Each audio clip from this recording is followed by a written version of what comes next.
the culture to track and field. And this is Track Girl Summer. Track Girl Summer. You know the deal. Follow me, follow Corey, Twitter, IG, Facebook, all the things. Natasha Hastings, the Corey Monster. Also follow World's Greatest on Twitter and IG and YouTube. And Track Girl Summer, don't forget to follow. And Track Girl Summer. Follow Track Girl Summer on YouTube, Instagram, Twitter. What are we up to? Like 1,200 followers on Instagram? You can check now. Keep going. Keep it going. Keep it going. The merch is on the way. So keep supporting us. We appreciate it. You know Corey's favorite line. Support a Black sister. Slide into the. We ain't got to Track Girls Cash Venmo. Track Summer. I can make it. If but y'all anyway, y'all want it, I can make it. We have another exciting show lined up today. I mean, every day seems to get better and better. I don't know. We tied, but I'm not. Like, we just keep bringing the fire. So it's like we just keep rolling. We're not sleeping, we're not eating, but I'm running off of pure adrenaline, and I'm fine with that. That's totally fine. So today, I'm skipping a line. We're here every day, 10 a.m. to 12 p.m. Eastern Standard. We're here for the shenanigans. We're here for the Tokyo talk, what's going on in the village, what's going on at the track. And then we're bringing the legends to you. We just gonna call it that because it's just been nothing but gems and jewels. Everyday excellence is the standard. Who do we have on today? Today we will be joined by. Why you rushing things? I'm excited. Let me do my thing here. Okay, we got some things to cover. Today we're going to be covering this morning and last night's action on the track. Some controversy with our girl Raven Saunders. Is her medal in jeopardy? Free my dog Raven. But then during our Hustle Clean medal prediction portion of the show, we will be joined by two amazing people. I kind of feel left out because it's a 400-meter hurdle party, but 400-meter hurdles is the show this Olympic Games, men and women. But we'll be joined by Michael Tinsley and living legend himself, Edwin Moses. We're going to get into some things because both of these men have incredible histories, incredible stories. We learned some things about Mr. Moses. We have a lot to be grateful for to Mr. Moses, but we're going to get into the tea. So without further ado, let's get into things. Let's get into the program. Remember, any tweets that go up on the screen, you got to click those if there's a play option. And right now, we start the show with a fit check. Guys, I come to you humbly. And I'm going to let you know, today we're not wearing a sneaker. I decided to be a grown-up with Tasha. I said, let me get my auntie on and give you boots. No fur. Boots. Little, clueless moment. I love a two-piece crop top. Just a sliver. Just a slither of the abdominals because they're going away because I ain't training like that. Just a little but a little blue. And I'm casual auntie. I'm giving us shower shoulder. I'm giving you shoulder pads today. A little tee tucked into some jeans, just some regular old jeans, nothing special, and a little. Show them the earrings. Get in the camera and it's the coordination for me. Mm-hmm. Match the earrings to the shirt. A little highlight. Well, we got the lip. War Paint 400-meter diva. Click that link down below. Everything's 35% off right now. Lashes, lash glue, all the things you need, child. Someone said my boots were giving Mary J. Blige, and I thank you. So let's get into these predictions. Let's review. Get into it. I had Mike Powell on my team helping me make my picks. You had Gail Devers helping me figure out these 100 hurdle picks. We both said we thought that Jasmine Camacho Quinn was going to take the win. She looked good, like Gail said. You look in the eyes. I look in the eyes as well to see who's gonna. And she just said, "I'm winning this thing." It was definitely hers to lose. We thought she was gonna try to threaten that world record. Yeah, but she leaves with the Olympic record. Yes, and at the end of the day, records get broken, medals cannot get taken away from you. Yeah, my high school coach used to always tell me, go for the win first, the record will happen. So Yeah. she took care of business. Yeah, and you had two Kentucky girls on the podium. That's right. Um, Kenny Kentucky. that Kenny and Jasmine need to train together, and it's kind of interesting. It's like Kenny kind of mentored Jasmine. You kind of see the young Padawan passing the master, and so sorry, one of our guests. Sorry. yes. So, but we busted. Well, me and Gail kind of busted our predictions. My mom was the one who called out while we were doing the predictions. She said Tapper. She said Tapper, and Tapper tapped her way into that third spot. Kenny Harrison. We were talking about the eyes. She wasn't giving it to me in the first round, but she proved me wrong.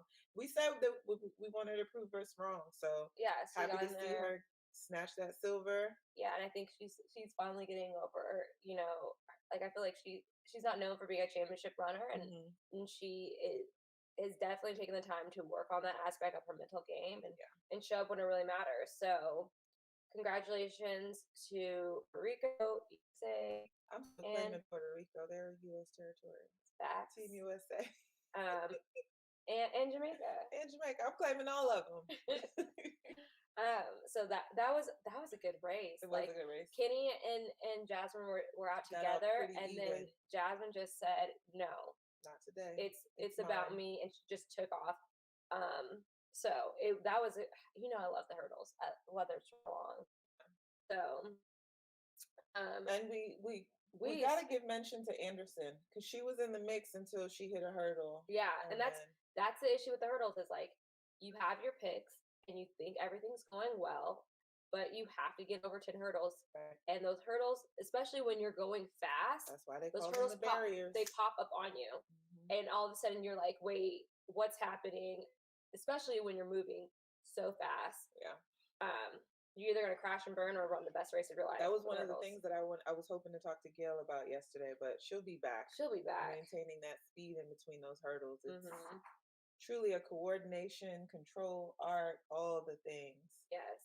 And then we were trash.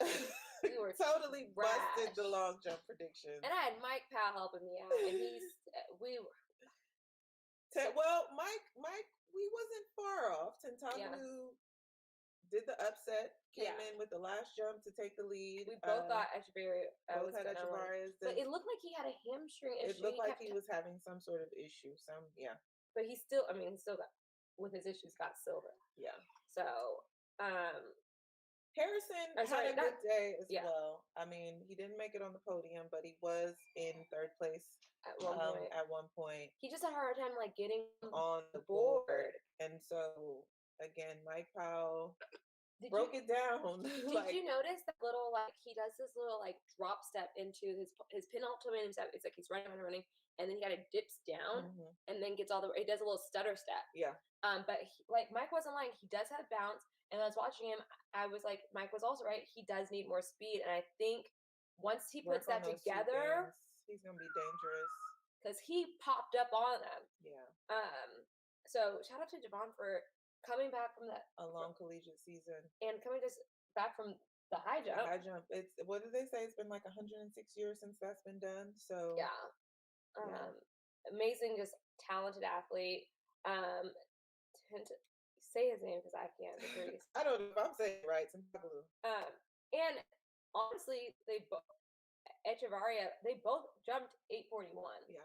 But it comes down to the tie break, which is the second longest. The next best jump. Next best jump.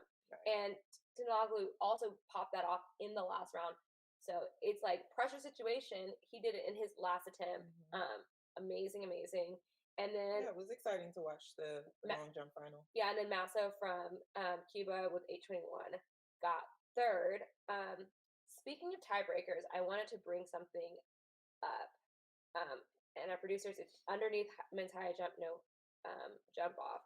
Because if you are a track head, you follow track and field, and you're on Twitter, Kosas comes with all of the facts, the the Man, that when you showed me that tweet, I was like, he is always tweeting. He's yes, always Kosa up always on has, the business. and he always has all of the statistics. And so he was saying that um, basically there should not have been a dual gold medal in the high jump because the rules state that you can have the same place for any place other than first, and it requires a jump off.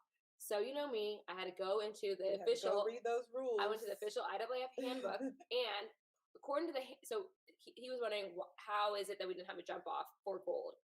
According to the rules, if before the competition, the meet decides we're not going to do any jump offs, or if the official decides we're not going to be doing any jump offs, or if the athletes decide, hey, I want to take my gold, you're going to take your gold, we can go home, there's not going to be a jump off. You can have 2 first place in high jump. So that's, I don't know which of the 3 don't know which one it was, but that is why there was no jump off in the men's high jump, and then we just had 2 golds and 1 bronze, no silver. What do you think you would do? Would you go for the jump off, or? I always bet on me, so I would jump it off. Is that I like to jump it off? Yeah, but I understand like also being like that's a risk. You can be like, hey, I can walk off and be a gold medalist, or say I can be the sole gold medalist. Yeah. But when people introduce you, they're not going to call you a co-gold medalist. They're just going to call you Olympic gold medalist. Right. Period. And then I wonder if being tired factored into it, because it's not only a physical exertion, but it's the emotional exertion of being there as well. So I wonder, and they like each other too. Yeah, so I wonder what went into that decision, whether it was them who decided, hey, we're just going to share this thing, keep it pushing, or if the decision was made before the event. Yeah, so speaking of medals, let's get into Raven Saunders. Okay, so Raven Saunders had an amazing performance at the games. She put on a performance, not just competitively, but she got the people involved, wore the mask, wore the buns. Okay, so you're gonna get these cheeks. Had a great day, just enjoyed her experience. Yes. But also was there to make a statement for mental health, the LGBTQIA plus, I didn't mess that up, community, Black Lives Matter, and she made a statement on the podium.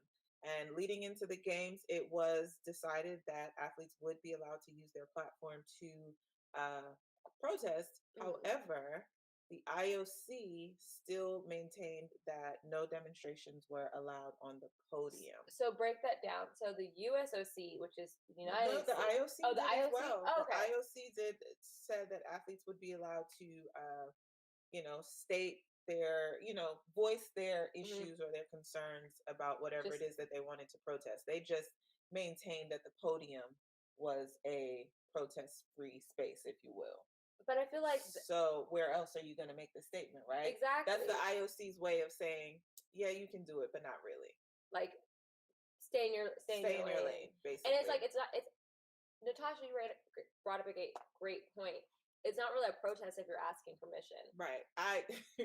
So last year, we had a town hall call with the USOPC, in which the athletes were basically asking for the permission to protest. And I think to credit Raven for going ahead and doing this, regardless of what the IOC stated.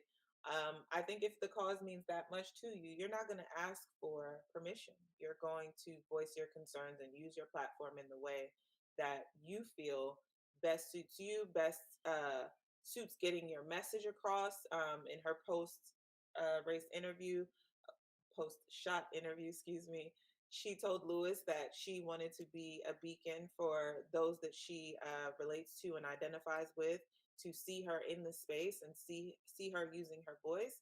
And she did just that. But you don't have to ask permission for that. And I also think that the podium is a powerful statement. Like when we think about Olympic protests, we think about the 1968, Tommie Smith. And they did it on the podium. And you see the power that they had. And you say, okay, do it anywhere else. But the one place where that message. Go ahead, I'm sorry. You know where that message is going to get across and it hits different when it's on the podium. especially it's like kind of the juxtaposition of your national anthem playing, Mm-hmm. but you're saying, hey, even though my national anthem's playing, Yeah. I need to stand up for people in my country. And as athletes, as Olympic athletes, we're expected to be representatives of our countries, and that sometimes means criticizing the oppression that's in our country. Yeah. I think the part that I feel often gets left out of um, Tommy Smith and John Carlos's story, They and lost I'm everything. forgetting the Aussie's name, Peter Norman. Mm-hmm. They were kicked. Peter Norman actually took part in that protest as well. Um, Tommy Smith, and John Carlos were kicked out of the village. Mm-hmm. Their medals were taken away from them. Lost their wife, lost their money. Peter Norman was disgraced. ostracized by Australia, but the cause meant that much to them that they were willing to make that sacrifice.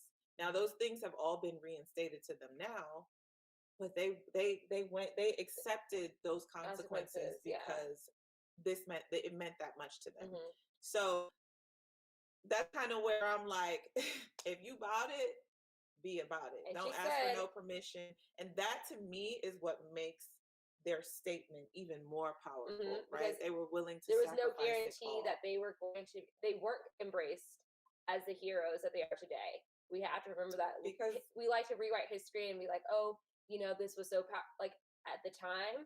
They came back disgraced athletes with an asterisk next to their name. Because remember, if you're protesting, you're probably on the unpopular side of things. So most people aren't necessarily going to agree or understand. So they're challenging the status quo. Exactly. So Raven was quoted as saying, and I love this about her, "Let them try and take this medal. I'm running across the border. Even though I can't swim, girl, I feel you. I can't swim either, but I'll try and save you out there." And we stand with you, Raven. Yeah, I was literally about to say that. So it's very clear, you guys. To the racist people who are trolling and tweeting terrible things to Raven's honors, every day I find a reason to fight someone. Today, this is my cause. If you have a problem with Raven, pull up to me. I'll be tweeting out my address, and we can get it popping. That's all. That's all. That's all. Raven, we stand with you, and the USOPC has also put out a statement saying they will not sanction Raven, and they stand by Raven as well. 2 claps.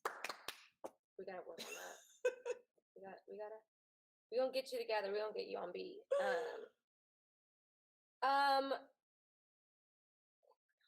What did we forget? Oh, I am thirsty. I'm just Guys, you guys already know strawberry vanilla. It's time to Olipop pop it. We were getting into the tea and forgot to get. The tea was so hot. Don't worry. Don't worry. It Olipop popping, but let's pay our bills. There we go. Great pour. Anyways, the other story that came out from yesterday was Courier, Korir. Corey with the R. He was disqualified from the men's 400 semi after a false start, and that actually might work to his benefit because he also is continuing the 800. And so there is some speculation. Like, it looked like a pure false start to me. Looked like he just kind of made a mistake. But some people are saying that he might have been a good actor and violated the honest effort rule. So if you don't know what the honest effort rule, it is any athlete declared to compete in an event must honestly participate in each round. So you can't just all-star or jog a race. If you have another event later and you're like, oh, I need to save up my energy for the race that I'm actually good at, I need to take a sip because I'm getting a little frog in my throat. Olipop it. Yeah. And so you have to honestly participate. And he might have said, you know what, it's looking like it's not going to happen in the 4. Maybe I should have a better shot in the 8. Yeah. And we're not saying that's what he did. We're just saying that there's speculation. There's some talk about that. I'm going to say, as an athlete, I understand why the rule exists, but I also understand making that choice of why does the rule exist? Because you're essentially taking the spot of someone else who could have been there. Yes. So, But I kind of feel like, on the other hand, it's like, it's my spot. I can do it. It's my place. I can do it what I want. That you said it better than I was about to say it. So I always, maybe I'm the Gemini because I always see things That's a from Libra. both. Oh, is that the Libra? Mhm. Okay.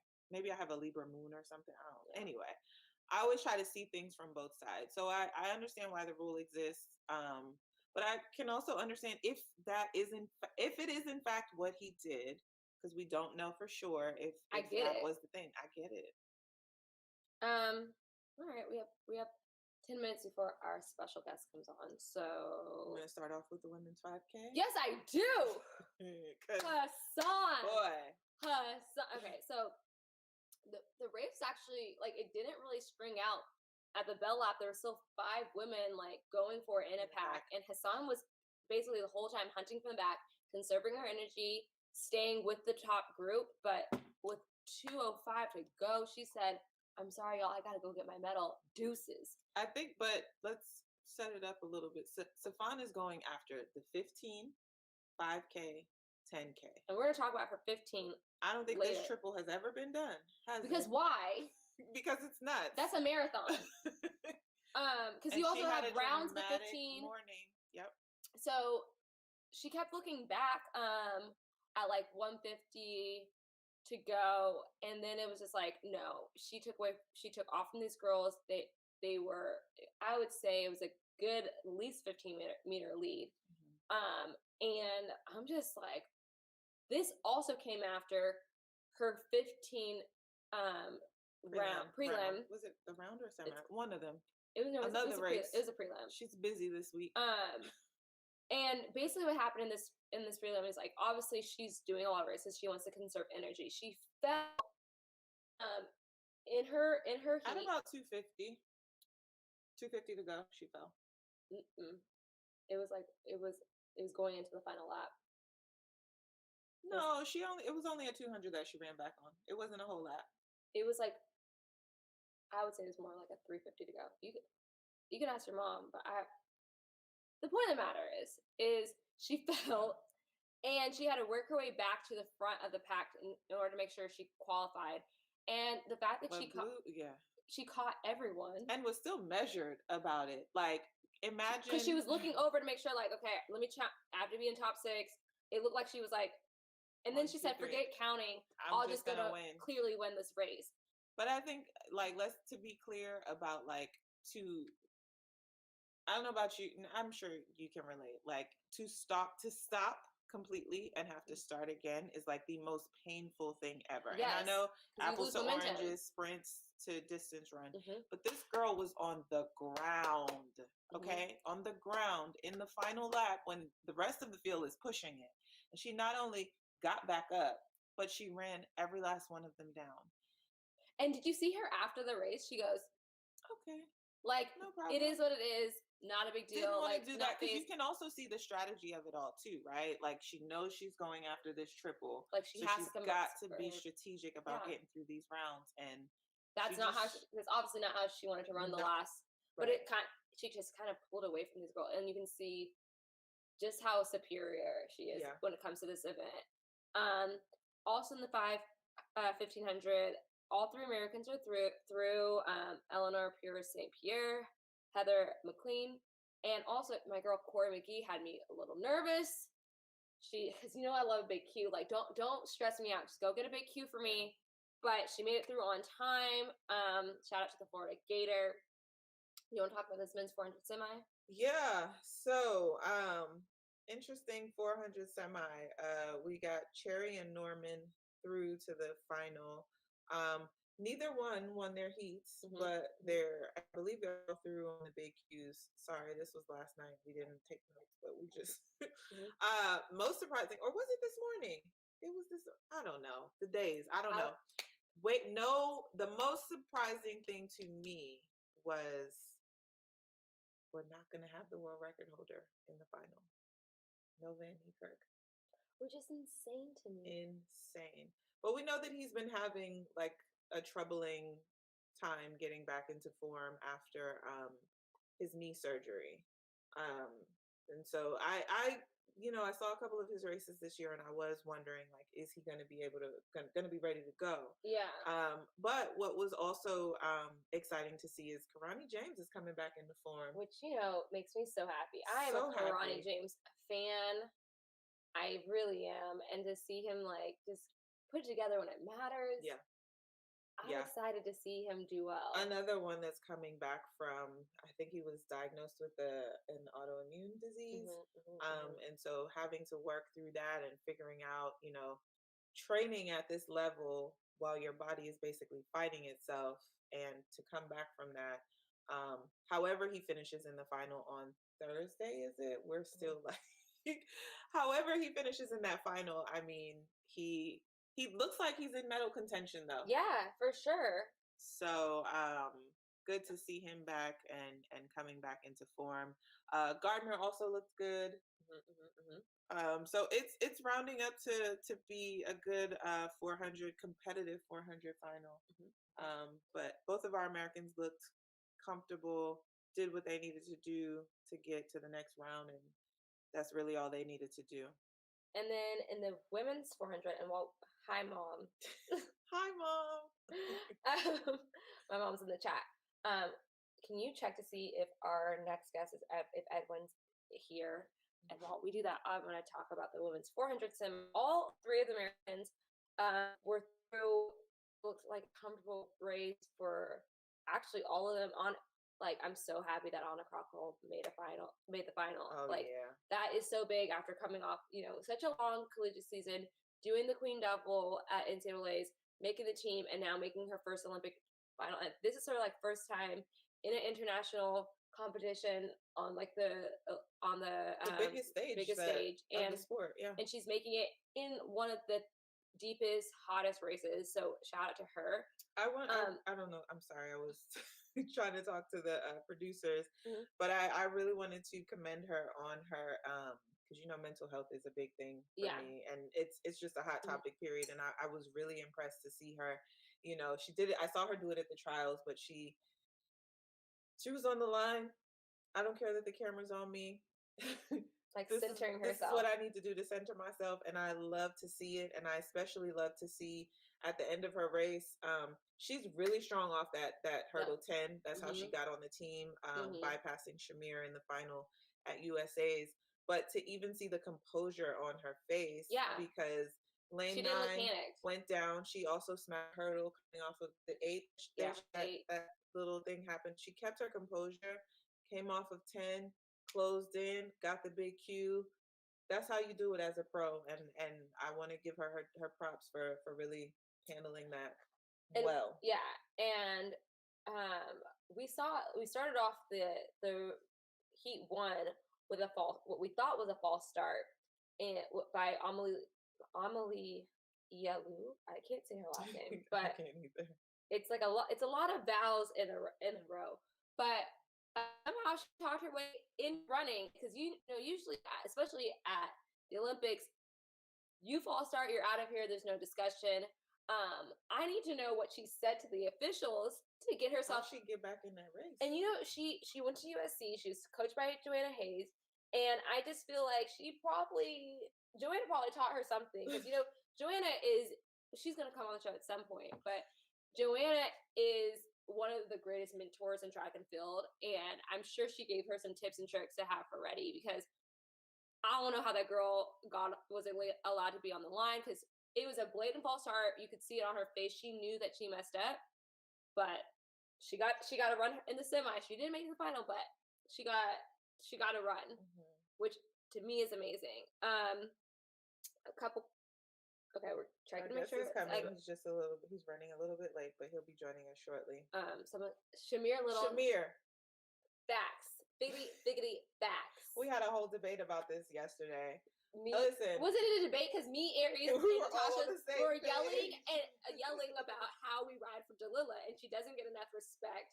And we're all over here agreeing that Dalila is that girl. Yeah, I, no question, am cheering for all three ladies. But, here at Track Girl Summer, we're about giving everyone their flowers and giving it to them now. And listen, she's the reigning Olympic champion. the reigning world champion. And up to Four a few weeks trials. ago, she was the world record holder. And people do not even speak her name. That's okay, baby. The rest of the world might be sleeping, but we woke. watching. We woke. We okay. wide awake. She from Rochdale, Queens. She's a go-getter. Okay. I always say there's certain athletes like it's kind of like when I watch Michael Norman and Fred Curley compete. Like Michael Norman's technically sound, beautiful, amazing, talented athlete, but at the end of the day, like Fred Curley and Dalilah Muhammad are some dogs. Dogs. Okay. Some dogs. And Dogs. at the end of the day, when the fight gets gritty and it comes down to it, my money's on Dalilah. we're not even doing not doing the predictions today, but you already know who my pick is for the final. Shamir said it right. Just put some respect on Dalilah Muhammad. As someone who competes against these girls and has to go head to head with them, like I ain't nobody. Let me make that very clear. Yeah. But I know who to respect. I know who to respect. I know who not to play with. I know who's going to bring it to me. Like there's certain people you watch the race and say, okay, I gotta make sure I'm ready for her because the little start is something nasty. Yeah. Her first 4 hurdles are ridiculous, and we're gonna talk about Edwin Moses is here. Let's freaking go! I'm gonna start on his. Let's wrap up because I want to. Gosh, there was something I was gonna say. Bowl look good. Oh yeah, Femke Bowl look real good. Bowl. Y'all, so we sleeping on her, but like don't. She's rounding into nice form when it counts, and she looks composed and good through. I don't know that I believe she's going to challenge the world record with Dalilah and Sydney, but did I just give my pick? Sorry. Stop talking. Edwin Moses is here. We're in the presence of greatness. Hi. Hi, ladies. Good morning. How are you doing? Speechless. How are you? I'm okay. I'm gonna apologize right now because you are the GOAT. And I'm so excited that you came and joined us here on Track Girl Summer. Welcome, welcome, welcome. How are you? I'm doing fine. Waiting for results to come in a little bit later.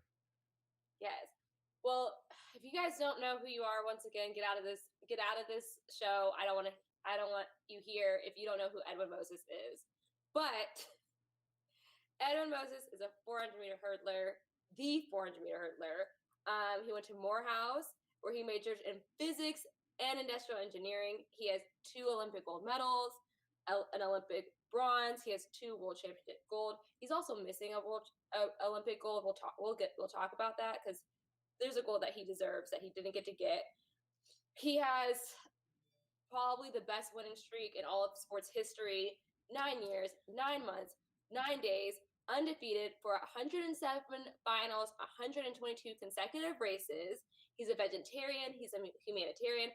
I did some more research on you, and I realized all of us in track. I kept being like, "Is Edwin Moses the greatest person in the world?" I kept turning. Literally, I kept learning more things about you, and I thought I knew things about you. Like, where's the scandal? There has to be one.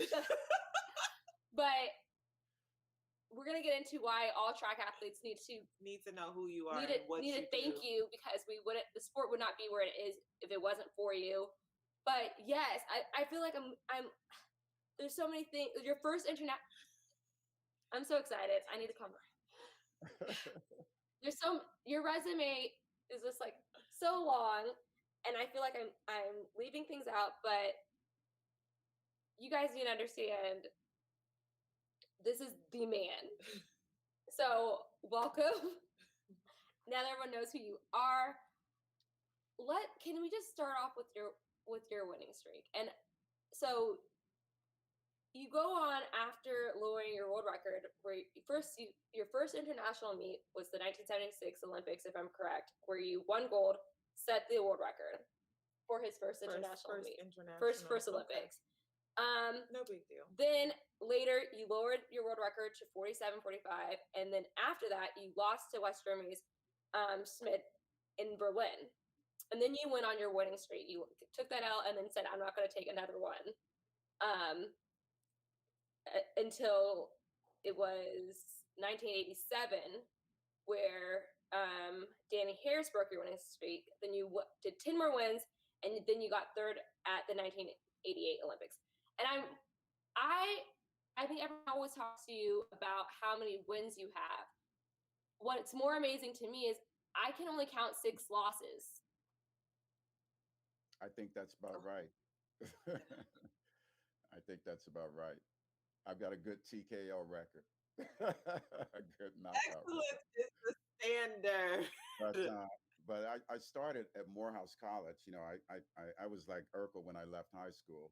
So I came out of high school unrecruitable, went to school on an engineering scholarship. Um, my senior year in high school, I was 5'7", 117 pounds. Morehouse had no track and field. So my whole career, the 5 years I was down there, I spent jumping over fences, much like a lot of the athletes had to do this past year, and to find places to train. We didn't have a track, no stadium, no nothing. So I started out at the Florida Relays in March 27th in 76 and ran 50.1.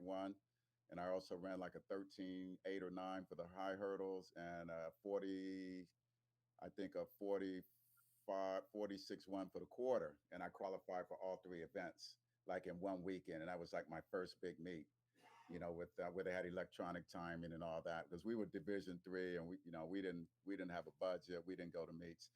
So I picked the 400 hurdles.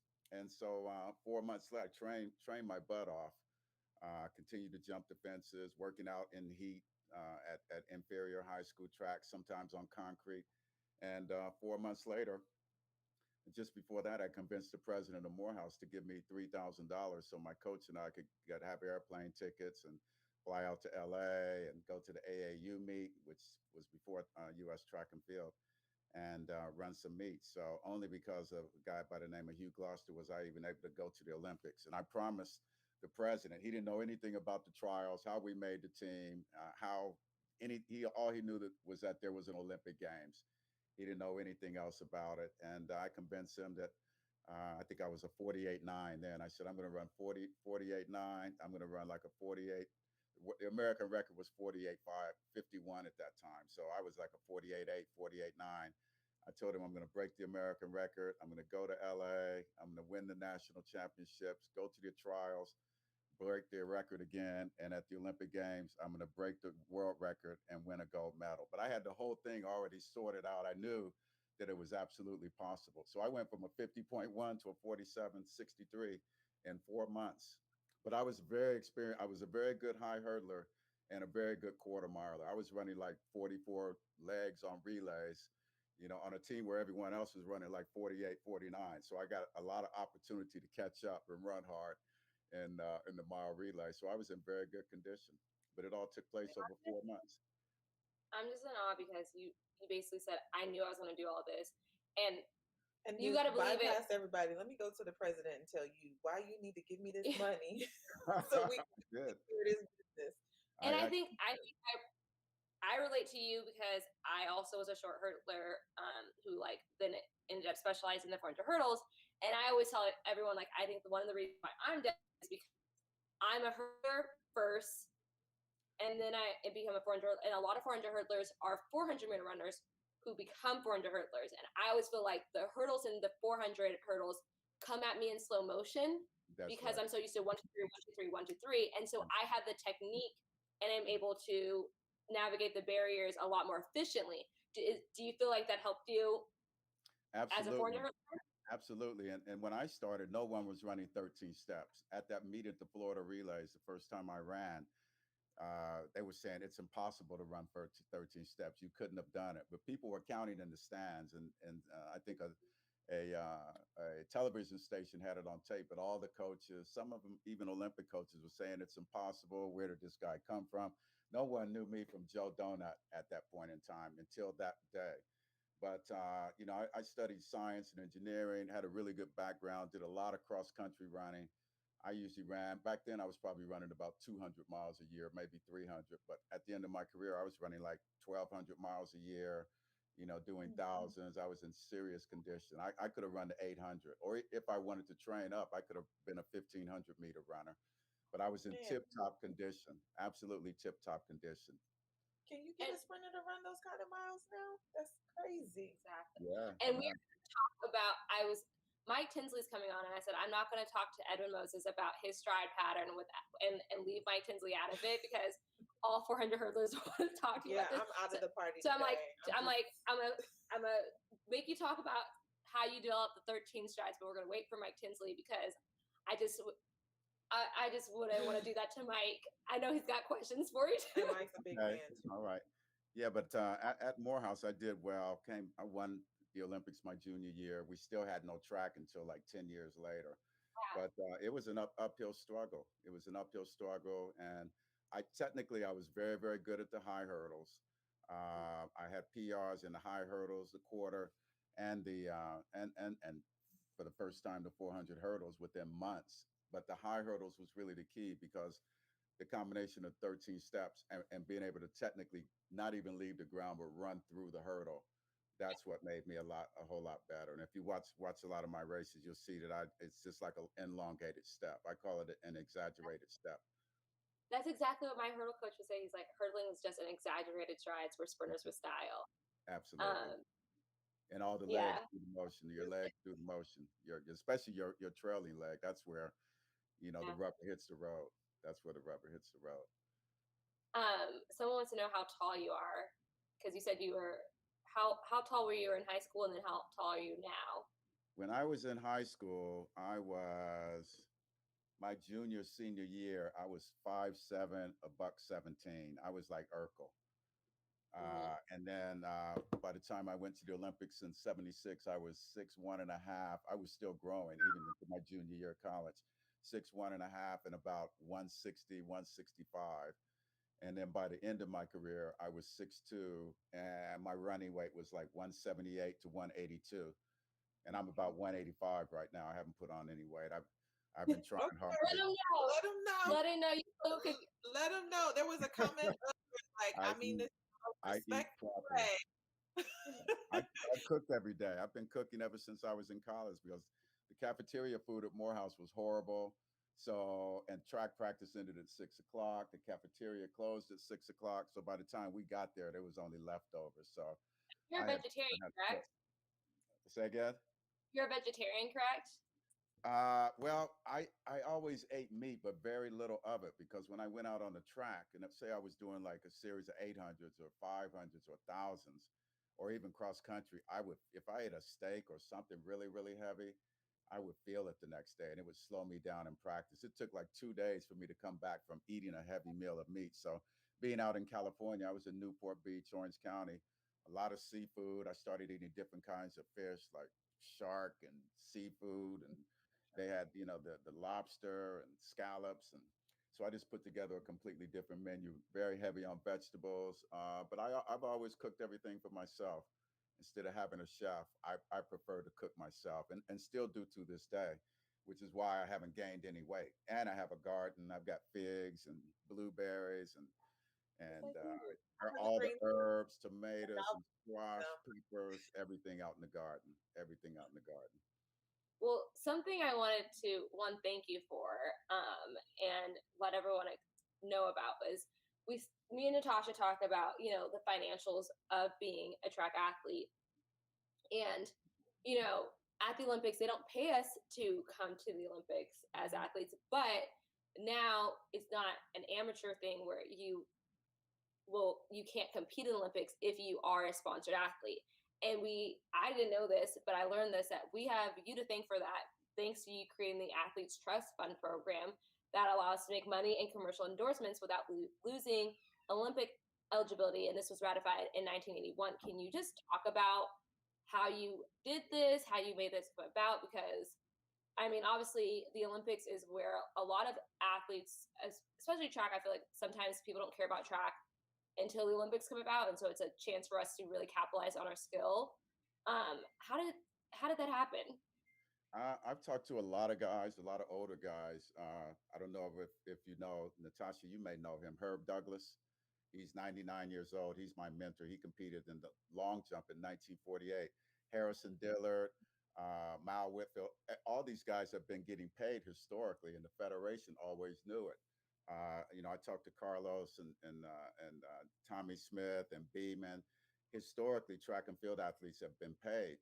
And what was happening my first year when I went over to Europe, I wasn't getting paid a whole lot of money. I mean, they were paying like Olympic champion was only getting like $3,000. Lasse Barron, I think, was he won two gold medals in Montreal. I think they were offering him like $3,000 for one meet. So if you had a gold, you made money, but it was a very small amount of money. And I was a professional engineer when I graduated. I had a full time job out at General Dynamics in Pomona, and I really wanted to be a doctor. So when I got to Europe and saw how the meat promoters treated the athletes, they pay you if they wanted to, and didn't pay you if they didn't want to. And a lot of athletes ended up getting screwed around regularly by athletes and their agents as well. I said to myself, look, I don't know how long I'm going to be doing this. There's another Olympic Games in 1980, but I'm gonna press. And I was the most vocal one who really talked about amateurism and how it needed to go away. So as I went through my career, the prices just continued to go up, and I was able to assist Evelyn Ashford, who was probably the first woman to really get paid what she deserved. Over like $10,000 a meet. Back when she was running, which was a lot of money that they were paying the women. But I just forced the issue all the time.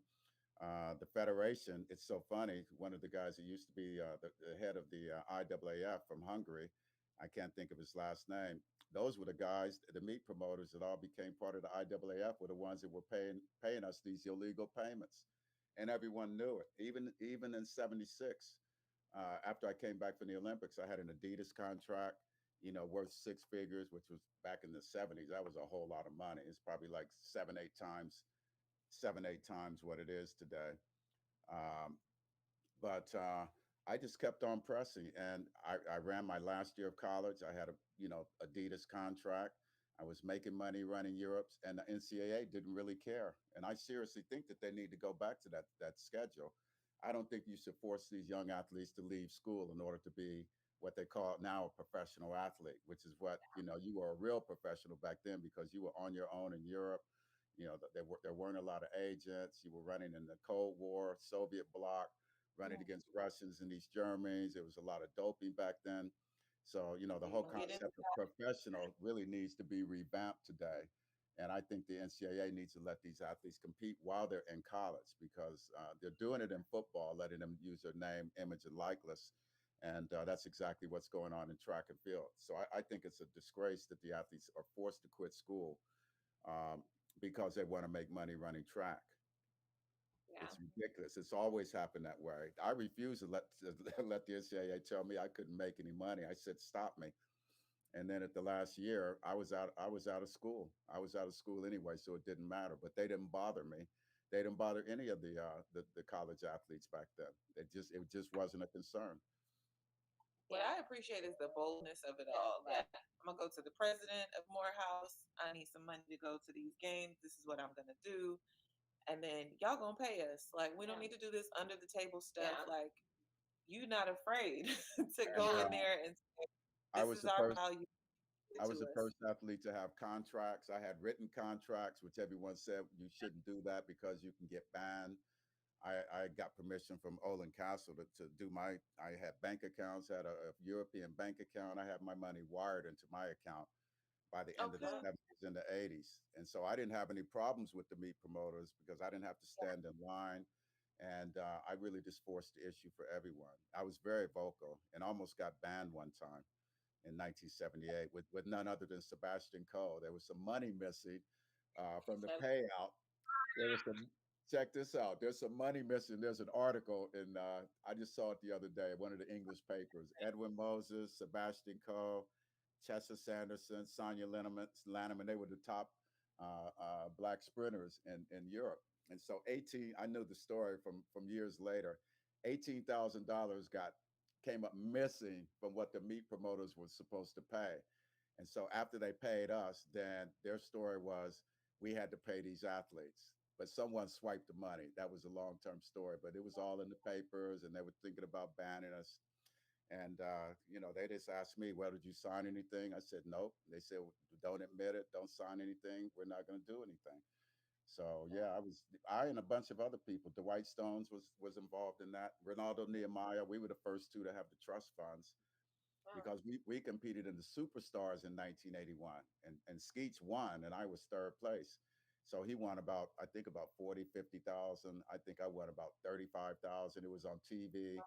And so we had to put that money in a trust account because the rules were in flux back then. But in 1981, the IOC changed the rules so that the IAAF could go ahead and make everything legit, so we wouldn't have to worry about endorsements, contracts, meets, or anything. Yeah. Yeah. So yeah. I think Natasha and I, we both went early. We gave up our eligibility in NCAA to go pro to capitalize on, because nothing's promised in this sport. Luckily, I was able to negotiate in my contract, like, hey, if you're gonna make me give up my scholarship, like, pay my tuition. Same. Right. Because Stanford was not cheap. Yeah. But yeah, to see that you were fighting for things that's still an issue today, just so remarkable. And you kind of brought up the 1980 Olympics, and I wanted to talk to you about helping design the anti-doping system that we have today, because Josh and I talk about it a lot on our show on how important it is to have anti-doping systems in place so that we can have clean sports, so that we can have a fair and level playing field. And I think you talked about how, USA kind of just got blown out of the water because there was so much doping going on. And in 1980, we boycotted, but like I read an article where he said we probably still would have gotten blown out of the water because of how much doping was going on. And we know 70s, 80s, it was a crazy time in track and field. But can you just talk about how you pushed? I read that you was in charge of making sure that there was the first out of competition random drug testing. Can you just talk about that a little bit? Because I was blown away.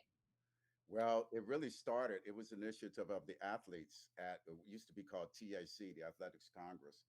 So after Ben Johnson happened in 1980, there was a group of us that included Skeets, Candy Young.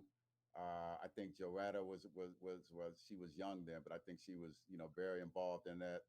Rose Mundy, a lady named Dorianne Lamberlet Coleman that used to run for Switzerland, Rich Nichols, and Harvey Glantz. So we decided that we saw the trend, the way it was going. After 1980, everyone was really frustrated. And I do really think, well, in 1976, the women didn't win a single medal in track and field in an individual event. I was the only individual medal winner on the men's side. We Which won three of three events. guys, I just have to highlight. So they could dope all they want and they still couldn't beat you, is what you're saying. Yeah, You were yeah, just that good. You can do whatever you want. You're still not going to touch me, is what I'm yeah. hearing. Yeah. So Evelyn was the only, she was fourth place in the 100. The East Germans, the Soviets. If you go back and look at a book of the 76 Olympics, I mean, those girls were hard. And I said to myself, damn, I'm 400 hurdles and I'm running 47 flat. And these women are, they look like, they make me look like a guy you kick sand into his face on the beach. I mean, serious muscles and everything. But that's just the way it was. It was statewide doping. And then in the late 70s, it started entering into track and field. And the thing that was heartbreaking about it is that the athletes who remained clean were the ones that were really hurt. And they were always moaning and complaining, but really afraid to speak up. So it wasn't until 1988, after the 84 Olympics, that we put together a group and said, we've got to have out of competition testing. We can't just wait to test until the meet comes up, because then that gives, obviously, everyone can do what they want all year long. Um, so it was a group of athletes. Most of us were African American that really wanted drug testing in the sport, and a lot of people don't know that. I'm going to talk about that in my book that I'm working on, and a documentary that's being done right now. But those are absolutely the facts. Um, I'm looking yeah. for watch documentary. Yes, I'll let you know that right now. yeah, and Same. and Because there was a lot of like in your face pushback during this time. There were a lot of athletes that said, I want to be able to compete against the Soviet and East Bloc. If they're taking drugs, I want to take drugs. So there was like a split between the athletes. And so we put together a committee, and we actually legislated, presented it before TAC, which is the USA Track and Field. And I'll forget the day that we voted. A lot of people said they wanted to vote for it, but we knew that they would say yes. But when the vote came down, they would say no. So we went to the bookstore. We had a couple of attorneys on the team. Went to the bookstore, and I got Robert's Rules of Order to find out how to control meetings and the procedures. And we made everyone stand up and vote, like verbally. We did a Verbally. show, we did a show of hands vote like they do in Congress, like a la John McCain. And we made everyone vote on the issue, and it passed. And that's how drug testing got started. We would have got So it would have not happened had we done a silent vote, if people wouldn't have been able to vote behind the scenes. So we made everybody stand up and put their hand in the air, and we started with a blank piece of paper to start the first out of competition testing program. Wow. I'm Yeah. curious to hear your thoughts on the current whereabouts issue because oddly enough, Corey and I actually had an out of competition test yesterday. They came for both of us Came here. for both of us. Oh, really? Yeah. But we have lots of talks about whereabouts, and I have been in the game for quite some time. So I am a part of the transition to where I think it was in 2009, it was determined that we would be allowed, but I say allowed because the goal, the objective is not to miss any tests, but you don't have a violation until you miss 3 tests. Three. And I somehow came up with this idea that a missed test was a positive test, but I've been trying to research to find where that came from, and I think it was just a standard that I set for myself that I don't want to miss any tests. So I'm curious to hear like what was the beginning of the whereabouts filings, or how, because when this was established there was no internet, so there was no updating your whereabouts down to the minute, and if you missed a test, then it was considered a positive test. Like, how did that start, and how do you feel about the condition of it now, and athletes sort of having an issue with the way the whereabouts filings are conducted I think that if you want to have a equitable sport, and I think it's really critical for the U.S. athletes, because the situation that the American athletes are in is that USADA does things right by the book all the time, and that there's a lot of other countries that don't have that kind of system. So I think that the thought was to put in a system where everyone all over the world, if you would exclude the American athletes, we have to have a system to be able to control when they're going to be tested. If you're out in Kenya, or you're in some of these smaller companies and they physically can't get to you, we've got to overcome that system. which is But still an issue. the original system, the original way of notification for out of competition, you'll never believe it, and it sounds like we must have been fools back then, but it was a FedEx. The list went out, the list came up, and they would send you a FedEx. And what everybody was doing was that they just didn't answer the door when the FedEx package came. They just didn't go to the door and get it. So that was the first generation of out of competition testing. I Wow. forget what the second one was, but I think if you want to have a fair sport, then and I think it's the way that it's set up with the apps. I think it gives you an opportunity to really change your location with enough time. I've seen them all because I was chairman of USADA for about 8 years and helped them develop all that. We have a great team, but I think that it's the only way that you can really keep hardcore drugs out of the sport. In the Yeah. 80s and 90s, the problem was that up until probably mid 2000s, 2005, 6, there was no test for testosterone. There was no test for growth hormone. There was no test for EPO. So if you can And imagine what was happening all through the 80s, all through the 90s, all through the 2000s, and that's when things really just got out of control, and that's when water was created. Water was created. We envisioned that back in the late 80s, an organization that would be independent. And I have my issues with water in terms of what they do, because they don't actually test athletes. They kind of regulate the sport, and I have some issues with them. But if you want to have a clean sport, it's kind of necessary right now. yeah. Otherwise, I things don't want to will get out of hand. And They'll get out of hand very, very quickly. yeah, we talk about the whereabouts being a burden of such, but Corey and I agree that I don't it's think it's kind a of the burden. price that you pay. It's a part of our job.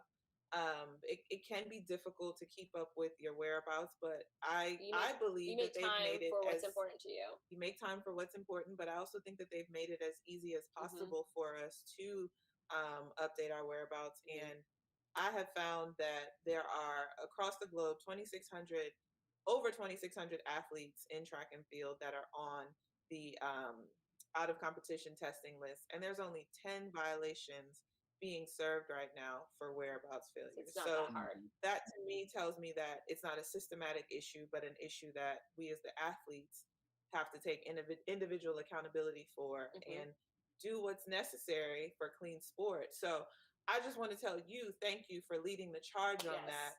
And although I agree with you 100%, WADA has a ways to go, but we've got to start somewhere. Somewhere. And what an amazing start, and what pride to know that it came from someone like you, and leading the Yeah, charge there's in the. a team of us. All of us were sprinters, hurdlers, jumpers, a couple of distance runners as well. But the athletes demanded out of competition testing. In fact, the federation did not want to have it. They did everything they could to lay roadblocks in the way. The U.S. Olympic Committee at that time did not want to have it for all their sports. They laid down tons of roadblocks in the way. We literally had to fight and I mean, get a 26-page legal opinion, independent opinion, to prove that their position was, well, we're a public organization, and as a public organization, you can't make people have drug testing. You can't force them to do it. And we did a legal write up, and it actually went to court, and we came out the winners. And our position was that it's a private organization. A private organization can have rules and regulations. If you can't follow the rules and regulations, then you don't compete. And so that's how it started. We had to fight tooth and nail. Surprised by that, because there were a few years ago there were talks about the NFL joining the U.S. anti-doping system testing pool, and they felt like it was too many rules, and they Yeah, were like, exactly. And "We're not going to do it." I've had discussions with I forget his name, from the players union at the NFL. We've talked with baseball at its worst, with the Barry Mhm. Bonds, and going all the way back to oh, what's his name, Sammy Sosa, and I forget the other guy that were having the bat off. They were just knocking home runs out of the park. We've been engaged with professional sports all the way back then, and now today, a lot of people don't know that USADA actually regulates UFC fighting. We started from Oh, scratch. I was I I didn't know was that. I was there okay. from the beginning at those conversations and at the meetings, and we've had to walk through a lot of different scenarios, and they are not under the water code, but we regulate them as if they were, with a few different exceptions. With a few exceptions. But that I was a think it's very dirty sport. It was dirty, dirty, dirty, and it's most of yeah. the athletes now, they say, "Look, I feel more comfortable because I don't have to take huge amounts of drugs in order to be successful." So, Yeah. we've brought the levels down, which is the most you can do. I think it's amazing to see how not only you fought, but like the stars of our sports banded together so that we can benefit from your fight. And I appreciate it because this generation, I feel more comfortable walking on the track knowing I can be a clean athlete and actually have a chance to be Mhm. successful and also have a chance to make money because at the biggest stage. So we thank you for that. I already told you I needed 10 extra minutes with Edwin Moses, but I know it's to bring Mike Tinsley on. But like I just have one more question. We could. And Yeah, we're gonna go on all day, but um, but I was reading about you, and in 2017 you had two traumatic brain injuries within months, and it led you to have to learn how to walk again. And I think that is so incredible to think about because when I think about you, I think anyone thinks about you, we think of like this indestructible man who could not be touched for 9 years, 9 months, 9 days, who was a I don't even know the words to say but you had so much prowess and power on the track, and you were known for your ability to run to then have to learn how to walk again. And I would just love to hear about that journey for you because I think that is such a story of overcoming and triumph from you even a few years ago. Yeah, I slipped down the steps, which are like right here, carrying some laundry, and smashed my head. I mean, it was like diving into a swimming pool from like 8 feet off. That's the kind of trajectory I took. Last thing I remember was having my hand on the banister, and the next thing I knew, I was waking up. I don't know how long I was knocked out, but I had a concussion, kind of got over that one. And then about 6 weeks later, I'm getting in my car, and I had something in my hands, and I had one foot, I guess, one foot on the ground and one foot in the car, and tossed it to the passenger side and smashed my head dead top center into the top of the door jamb. And within about 6 or 7 hours, I had like numbness in my feet. It wasn't really a numbness, but my foot began to get lazy. You know, your feet just, normally they just come off and bounce. All that began to go away. Over the period of 10 days, I lost my balance, lost the strength in especially my right leg. Um, So it and was like a I, slow, wow. it was a subdural hematoma. So I had a pool of blood in my head pushing down against my brain stem. And it basically just shut off the connection between my sensory system and the motor. So my feet didn't know where they were. I was hitting the steps. You know, you go up the step, you never even think about it when you go up the steps. I was banging into the step, couldn't go down steps, any surface that was uneven.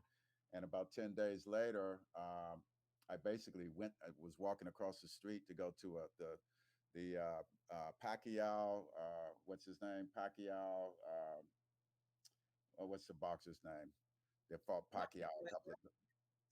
Anyway, I was going to the fight party, went across the street, saw a police car with blue lights, started spinning, and had to crawl out of the street back to my car. And about 3 days later, I mean, it just kept shutting down and shutting down. And I was a knucklehead. I thought it was going to get better, and figured I just had muscle cramps or something like that. 10 days later, I was in the hospital, neurological ward, paralyzed from the waist down. And it took me. That was August of 2017. So it's taken me a full 3.5, 4 years to recover. I really just feel like a lot of my mental acuity and different high level skills that I would need every day, memory, analyzing, all those really high level skills that you never even think about. It's taken like 4 years. I got my balance back after about 2 years, but I was walking on like pretty much walking on egg crates for 2 years because if my foot was on a hard surface and I hit a carpet, sometimes you hit a carpet and it pushes you forward, I would go down. I couldn't stand up. I had to hold on, couldn't close my eyes, forget about walking on one leg. I was on a walker for months. And only for my track and field background and training was I able to come back. I had a friend that used to run 100-meter hurdles called Renee Felton. She was really, really good back in the 80s. And she's a therapist out of Italy. And she came over and basically lived here at the house for 3 months. We did rehabilitation every day, swimming, weights. I couldn't even walk. I couldn't even jog 50 meters without feeling like I ran a marathon. It really just shut my whole body down. And I was lucky because 40% of the people that have it at that level end up dying. So I dodged a serious bullet. About the year after, went through periods of anxiety and a lot of depression because I wasn't able to do what I was capable of doing. The world was still going on. People would look at me and I would be basically stumbling, like step by step for the first 2 years. But everybody would see Edwin Moses. He looks okay. I know he hit his head, but he looks okay. And having to rectify, things like that with people that you work with when you're really Yeah. incapable, when your brain shuts down, you're not capable of keeping up with what's going on in the world. So yeah, so it was a long struggle. It's been 4 years. And finally, I feel like I'm back. Yeah, Well, mental acuity, yeah, things like that. Yeah, but it I'm was so nothing to brag about. People always said, Why didn't we know? You didn't tell anybody." It was nothing to brag about. It was just about work every day, from the time I got up until the time I got to sleep for like 2 years, and I wasn't that's such concentrating on an anything incredible else. story of triumph. Hmm. Yeah, but I can And jump hurdles again now, so I'm good. Yeah. well, Not surprising at all. let's bring in our next hurdler. Yes, we and want bring to keep you with us, and hopefully you have some time to stay I for do. the party. But Michael Tinsley is excited to join us. We're excited to have both of you together for our Hustle Clean podium pick session. I'd have called dibs on Edwin Moses for my team. I'm just gonna let you know that. That's fine. So I'm going to go ahead and introduce Michael Tinsley, another 400 hurdler. I'm not in the party today. But whatever. Tinsley is a Little Rock, Arkansas native. He is a Jackson State alum. So shout out to the HBCUs today. NCAA champ, US champ, 2012 Olympic silver medalist, Diamond League champion. My former training partner, aka work husband, Michael Tinsley. Thank you for joining us, Mike. How you doing? No problem. I thank you guys for allowing me to be in such great presence today and whatnot. So I'm definitely excited to be on here and enjoy you guys and talk. We're happy to have you. We know it's gonna be a good one. And I saved this question because I was like, I can't talk to Edwin Moses about his stride pattern without having Mike in the building because I just know you're a student of the sport. But it's funny because yesterday we were talking to Edwin, making sure he was good to come on the show. And he goes, "Oh, Natasha, I've met you. Corey, I don't think I've ever met you in person." You have. Now, so Edwin Moses met me when I was in high school. Wow. And I was at, I think it was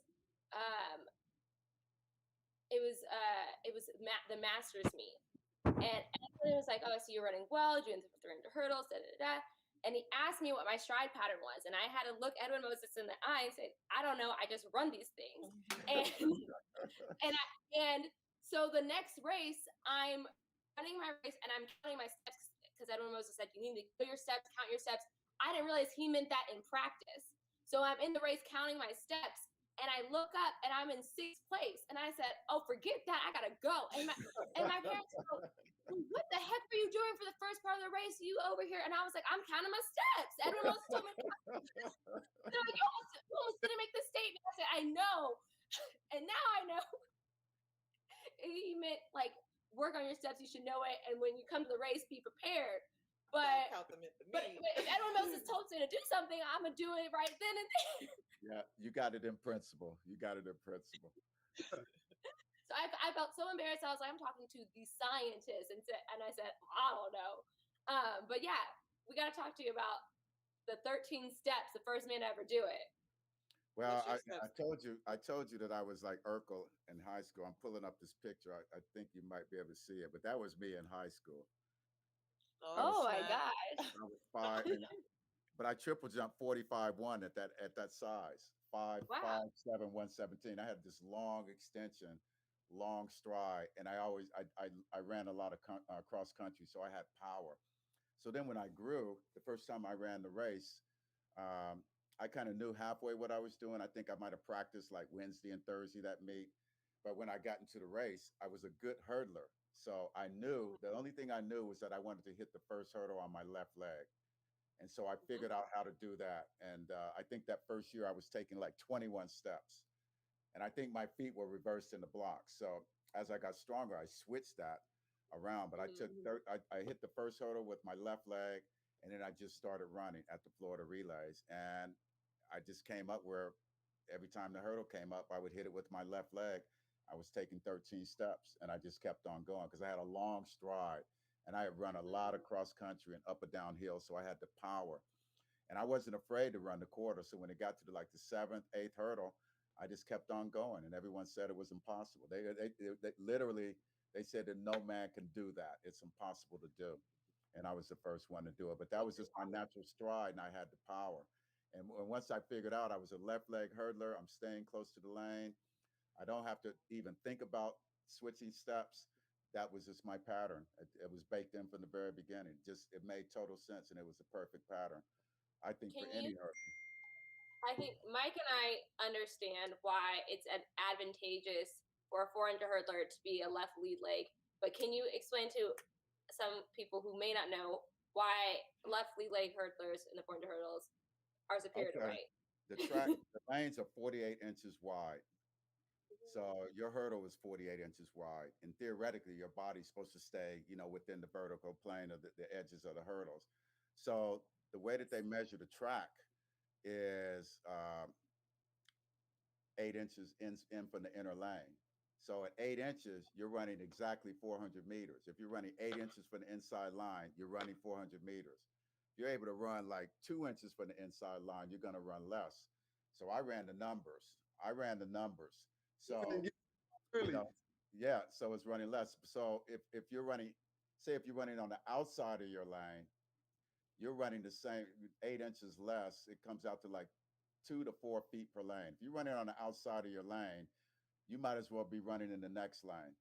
you're running an extra you're extra Real 2 to 4 feet per curve, maybe even more depending on how. So if you add that up, if you're running outside in your lane, you're giving away a minimum of like 8 feet. You're just giving someone an 8 feet all advantage. my life and never knew this. I know to hug the line, get as close as you can to the line, but Remember, nobody ever told me if you on that outside half of your lane, you might as well be in the next lane. Yep. Come on with And the and if physics. you're a right lead leg, the you, centripetal force with the left leg, you can lean into the curve and you can run on the inside.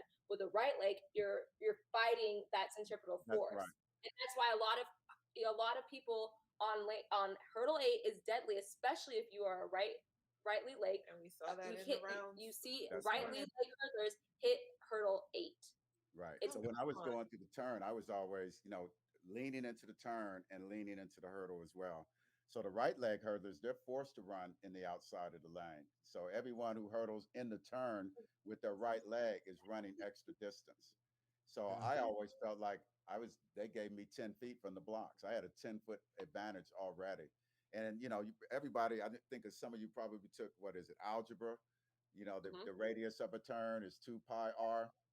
So if a half a turn is like pi times the radius. So I actually did the numbers by inches and figured out that it was like anywhere, depending on the size of the turn, could be anywhere from average of 3 to 6 feet per turn. So you're now, giving away 6 to 12 feet by running in the outside of your lane. So I never did that. So I, now I can stole I stole from the rich right away. Okay, you explain why 13 steps is more advantageous than 14 or even 15 with some people? That's all relative. It depends on your particular stride pattern. Yeah, 13 steps within itself is not gonna. There's people that can run 13 steps but can't run under 50. true. You know, so See it's how not the number of steps; it's With the stride power. pattern. It's the power. It's the Tinsley, how power. many steps are you? 'Cause you count them steps. Yeah, We'll be at practice and he's like, man, I can't hit these steps. you So don't what? understand. Like it's a dance.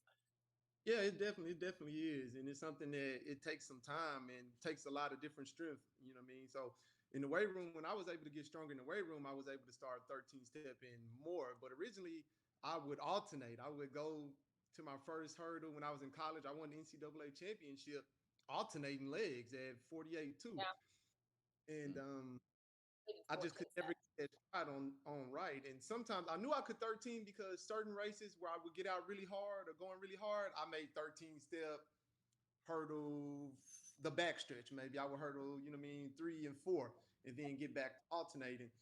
But I had a coach in Jackson State, and he was trying to work me into getting into the 13 step. And it's like one of those things. If you're doing good, I'm beating the people in the conference. You know what I mean? I'm going well. So it's like, you know what I mean?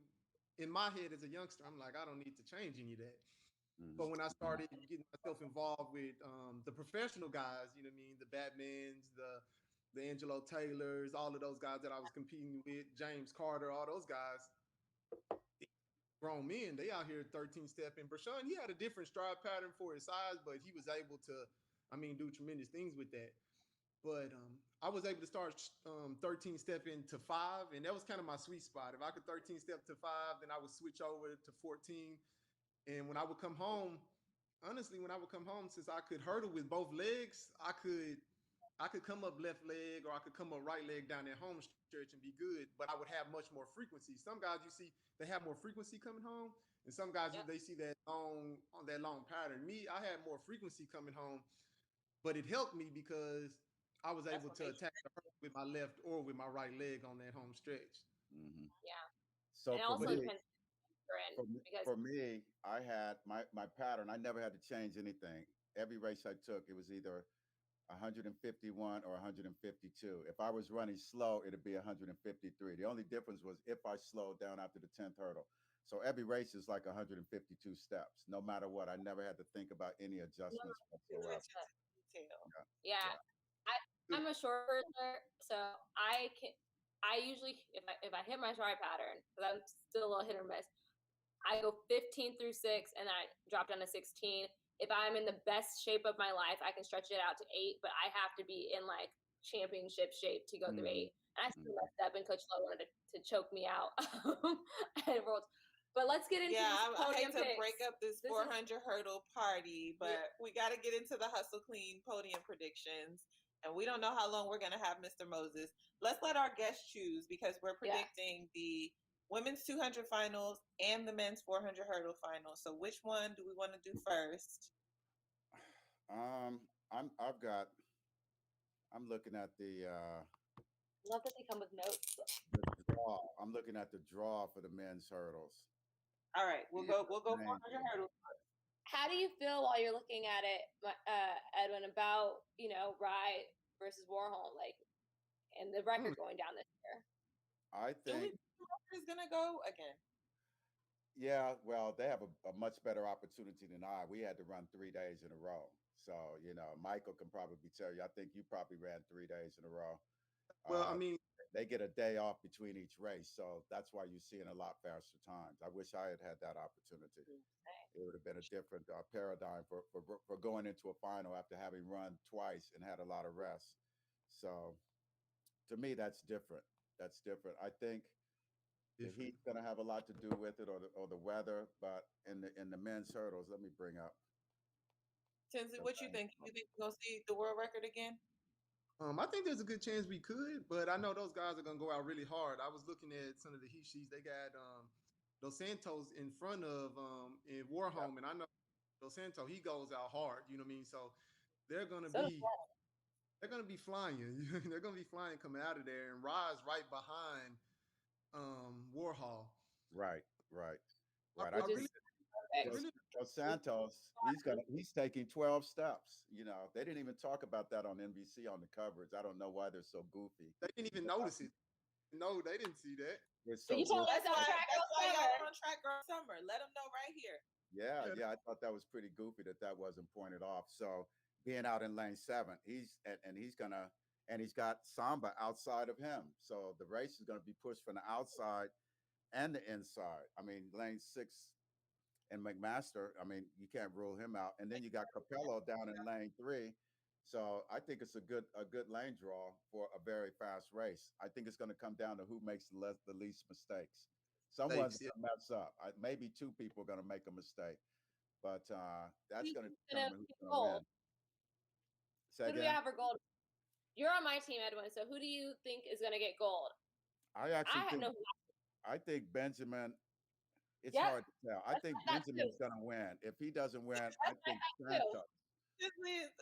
All right. The way he ran that semi, he ran it so smooth. You could see Warholm actually struggling. And yes, Warholm got the win in the semi, but he had to work for it. Rye Benjamin was shutting it down. I was going Rob Benjamin too. You know what I mean? We want Benjamin too then, because that's the thing. That's where I was. Thing with Rob with me, you know what I mean, how you see a lot of athletes and whatnot, and a lot of guys don't really show, you know what I mean, much, you know what I mean, how they feeling or how they going. But he's always like a cool cat, you know what I mean? When I see him, he's always cool. After the race, he's real smooth. Like, I think for him to win it, like, he's gonna have to go to that dark side. Like, he's gonna have to really, you know what I mean, be a monster. Yeah, be a monster. He's gonna have, but he can definitely win. But he have to go to that dark spot. Where I used to tell Hastings, I used to say, you're gonna have to commit suicide out there. You're gonna have to just, you know what I mean, really put out there, and he can win it. That's what I did. That was my race strategy all the time in big races. You run to die that day, period. And wherever it happens, the earlier the better. Hopefully you run a better time, because my philosophy was I'm always the one who hurt the most in practice and in the race. So I didn't care. I hurt in practice every day. I was not afraid to race hard. I think Silver. I'm thinking Santos. I would pick him. I think Warholm. I would pick him for the bronze because he's run too many hard races already. He has hard races already. Like, I'm not arguing with the coach. I'm not. All right. Whatever you want to say. We usually have a little debate here. We go back and forth, but Corey is like. Yeah, that's what I think. This is the scientist. He told me how many steps he took per race. Yeah. Like, and he's smooth for the hurdles as well. He is smooth. Yeah, and with the 12 steps, he can get out fast without having to overdo it. He's going to be out fast because he's running 12. So I think that's going to fit into his natural pattern. And then at the end of the race, he's gonna feel the pressure about the seventh hurdle, and then he's gonna run. And if he doesn't make a mistake, and he looked really good last night, I think he can do it. I think he can do it. Well, that your opposite lead lane has to be so efficient because you're alternating so early. Like that's so amazing to me. Because you to can have barely both tell. ready to go at any time, that's amazing. And you can But barely you tell with him. Yeah. Simply what. Keep in mind, we got to make it interesting because this is a competition, all right? So we can't have the exact same pick as them. I wanna go with a wild card. I wanna go with a wild card for the. I like doing the wild card too because there's always a little upset. There was an upset in the men's long jump. Mm-hmm. So and you never know what's going to happen. You never know what's going to with happen the in hurdles because you've got to get over them. I would say Samba, but he has a tendency to make mistakes on the last end of the race. You know what I mean? He has a tendency to make mistakes at the end. Yeah. I like Master. Can I you know what I mean? the final back up on the screen? I'm sorry, not you, Tinsley. Go ahead. Okay. Yeah, I was I kind of want to shoot for McMaster. You know what I mean? I want to shoot for him, but I don't know how he's going to be down the stretch. You know what I mean? Like you said, we already got to make it. Who do you think? Where were your mind at, Hastings? What were you thinking about it?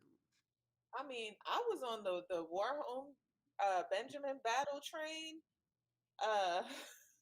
Dr. Moses got me questioning things. He did not look that good He did not look that smooth in the semis. If we're being honest here, perhaps he peaked a couple weeks ago when he set that world record. And Rice at home and didn't go to Monaco. And people were criticizing, are the Americans afraid to race? And it's like, no, Olympics. I'm getting ready for the big picture. Go ahead. Wait, start over because your mic. Go ahead.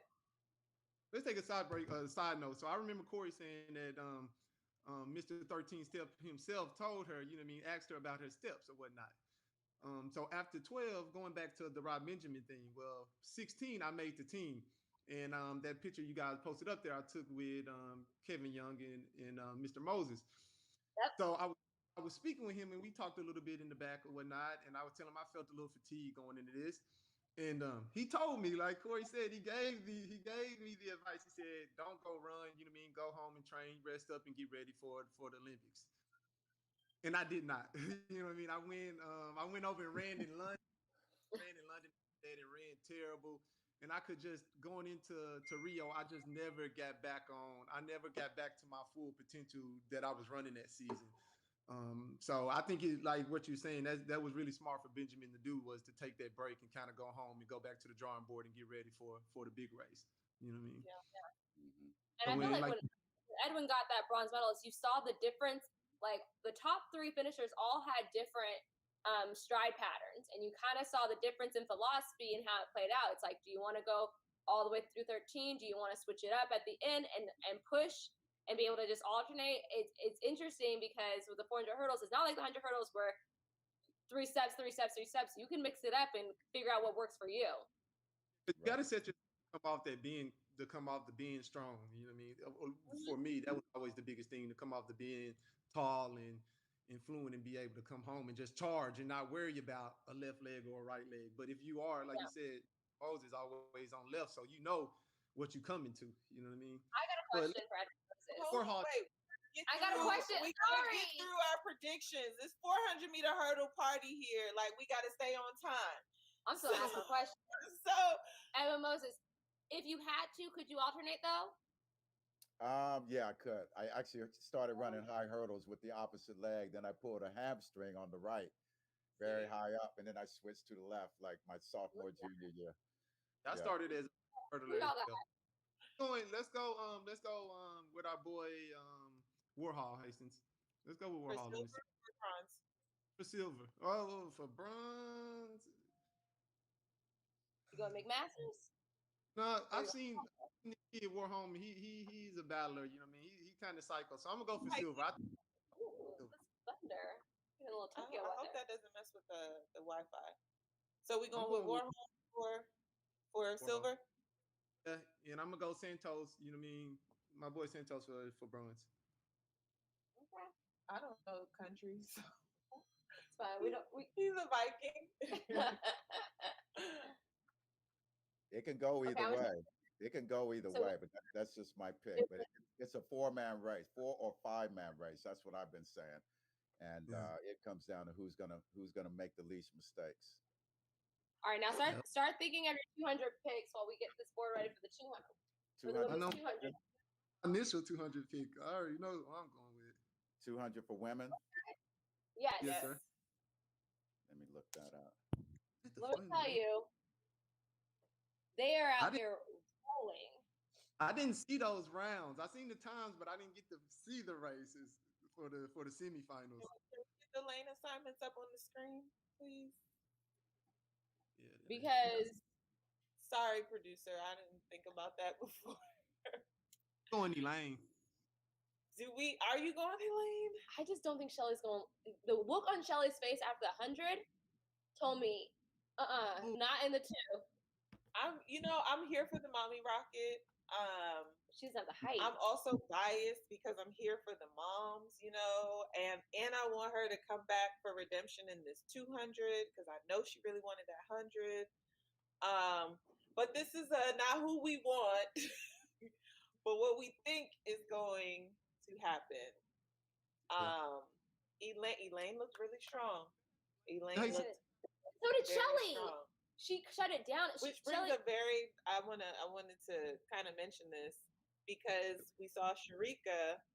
Both Elaine and Sharika didn't really look that great in the prelims of the 200, and we were all kind of like, "Whoa, what happened?" And it looks like they were told to like measure because 6 rounds of the 100, 6 rounds of the 200, they're coming back for the 4x1. It looked like Sharika misjudged that I think first they were round told to because like chill a little bit, after conserve seeing energy. how Elaine came through with that easy 21-6, I don't know. Yeah, that's Shanae, I don't know Yeah. how to feel about Shanae. Shanae, she's not a strong curve runner. The bigger question is she going to line up for the 400? seen the lanes though, Hasten. She's in 7, so that's she's That's in the a good lane draw for her, but she may run the prelims of 400. She hasn't scratched from that 400 yet. And that's today as well. That is today. Shanae's lineup for 400 meter confirmed. So also, let's talk about how Gabby, she was in a hot heat, so she had a little Q with how you get a little Q with a 22:01. These girls are her running. It's insane. Gabby has the number 2 time ever, and I'm like, I don't even know. She got a little Q. She looks a little. If I'm honest about Gabby looks a little bit flat to me. I feel like all the U.S. athletes look a little flat because we didn't do camp. Yeah. That's a point, Corey. I was thinking about that. I didn't think about it in the sense of not being able to. Yeah, Corey told my point. We wanted to bring that up. But We're a team. I wasn't even looking at it from the standpoint of training, which is important or whatnot. But I was just looking at it as a standpoint like, dang, they don't get to have that camaraderie, hang out, take the picture, do all the stuff that goes involved with team building. You know what I mean? But the worst time I've ever run is when I've had to make that flight to Asia. Beijing, I did terrible. Beijing as a team, that was, I feel like, in the recent history, that's the worst performance we've ever had at a World Championships as Team USA. And I don't know what it is. Every time I've done the Shanghai Diamond League, I've done terrible. Now that you say that too, the Shanghai Olympics for us was rough too. It's something about us going over to Asia. It's a long flight. No excuse though. And we gotta do what we gotta do. I just don't know that it was a good call for Team USA to call off the camp and only give the athletes 5 days before competition. But everyone. I think that affects everyone. I think Simone Biles, I think that was a big factor of her too. There's no way you can go there. Now, after 5 days, you're right in the middle of the worst possible time to compete. Yeah, you're just started. Yeah, you're not even started. You're at the worst possible time. Yeah. So your day is now night and your night's now day, and your circadian rhythm is off. Think about how hard a time we're having with keeping up with watching. Right. What mind games are you going? Is your body going through trying to get ready to compete over there? Yeah. Edwin, who do you think we have for the 200? It is more difficult for me in the women's sprints because I've been following it, but just based on the Jamaican girls, they obviously were told to take it easy and just shut it down. I mean, came close to not making the qualifying. Sharika didn't make it. Right. Yeah, she didn't make it, but I think Then it makes I think Elaine is in better condition. I think what she did to Fraser Price in 100, I think that's only gonna in a 200. I think it's gonna be accentuated. So I don't think anyone's gonna beat her. Um, Maybe Miller Ebo can. Um, I think Toulou's going to be in the race, and I hope Yeah. that Gabby Thomas is able to pull it together because she knows she can run that fast. The question is, will she be able to do it under Olympic conditions? Yeah, The That's 'cause question is, what do we have for 1, 2, and 3? We because got to make some picks. we're also leaving out. Thank you for that reminder. The Elaine first. Libyans, we haven't discussed them yet. They only won one. I think it was in Bama, won her heat. And the other Oh. one, the two. When I say the other ones, they're like 18 and 19. So the young ones, the young bucks out there, but they're out there silently dropping No. some And they got to get lows. back used to it because they were running the 400. And they're coming into this race with 48, 400 speed or strength. So Yeah. I don't know say what I would go with Elaine, Miller Ebo, and I would give a hope and a wish to Gabby Thomas. He's like, hope and a wish. Yeah. I love it And here. I want to say Toulouse. I want to say Toulouse. I know. I just want Tyloo to get a medal. Come on, She- like she always gets a so bridesmaid, never the bride. It could be her race. She might come off the turn and no one can catch her. I just feel like the way Shanae ate up Toulouse in Monaco, like she had work to do, but she said, I have the stride length and the 400-meter power. Y'all, I'm hunting you down. I'm walking you down like it's nothing. I think she's definitely got a good lane draw because she does not run a strong. It's that 400 turn, though. but that 400, Yeah. I'm a little You know- I'm a little iffy about that. It's one. like lane 1 through 8, anyone could get it, and it's stressing me out. Mike, who do you guys have? Frandini's not in the final, Justin. Gabby is our only American in the final. Mm-hmm. Mine Alright, is so I'm what we going with? go with Elaine. I was definitely on the Elaine train. You know what I mean? In Miller, and I want to say for a second, I think Price is gonna get that second. Oh no, I want to go with not second, but I want to go with Miller. No, I don't want to. What do you want to do? Got your girl from what? Nibia? That's where she from? Yeah. And Bamba.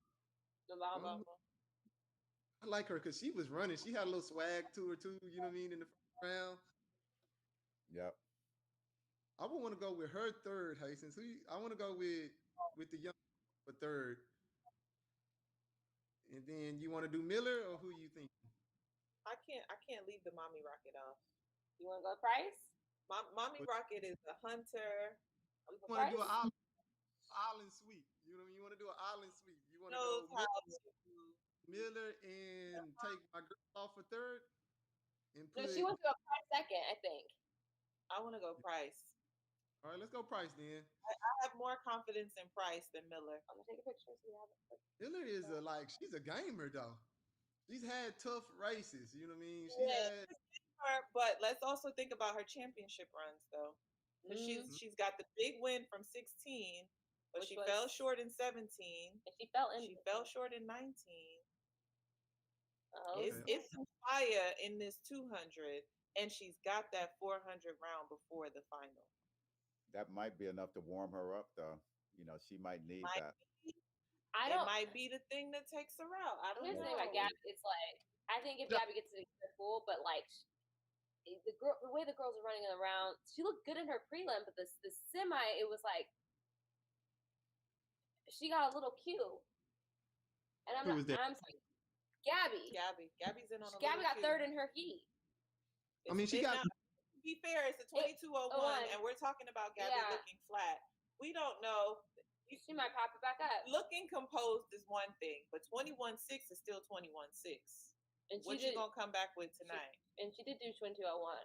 You know, I'm gonna leave Gabby here. Yeah, we're gonna leave Gabby. So we can look at it that way. She got third in heat in the fastest heat. Because we saw them run fast in the semis for the 100, and they still came back and ran a little bit slower in the final. So because it's like you run for your life to get into you run for your life, and then at that point it's like I don't have the legs, but I'm here. Tinsley saying something. Patience, is that girl that we got for third? Is she running the 400 as well, or she just running? Is she Not running? allowed to run She's not allowed to run the 400. She's only in the 200. So she's out to make a statement. So I think She has the higher testosterone levels, and so natural testosterone levels. She's got something to prove. So they got kicked out of the 400, dropped down the 2. Oh, I didn't know that, but I see it on the side banner here now. Somebody posted it up here. Chris. Okay. This is going to be a hot race. I think we're going to locking this in. I took a picture, so you did. No, we didn't. Don't be trying to. Y'all sure about y'all choices?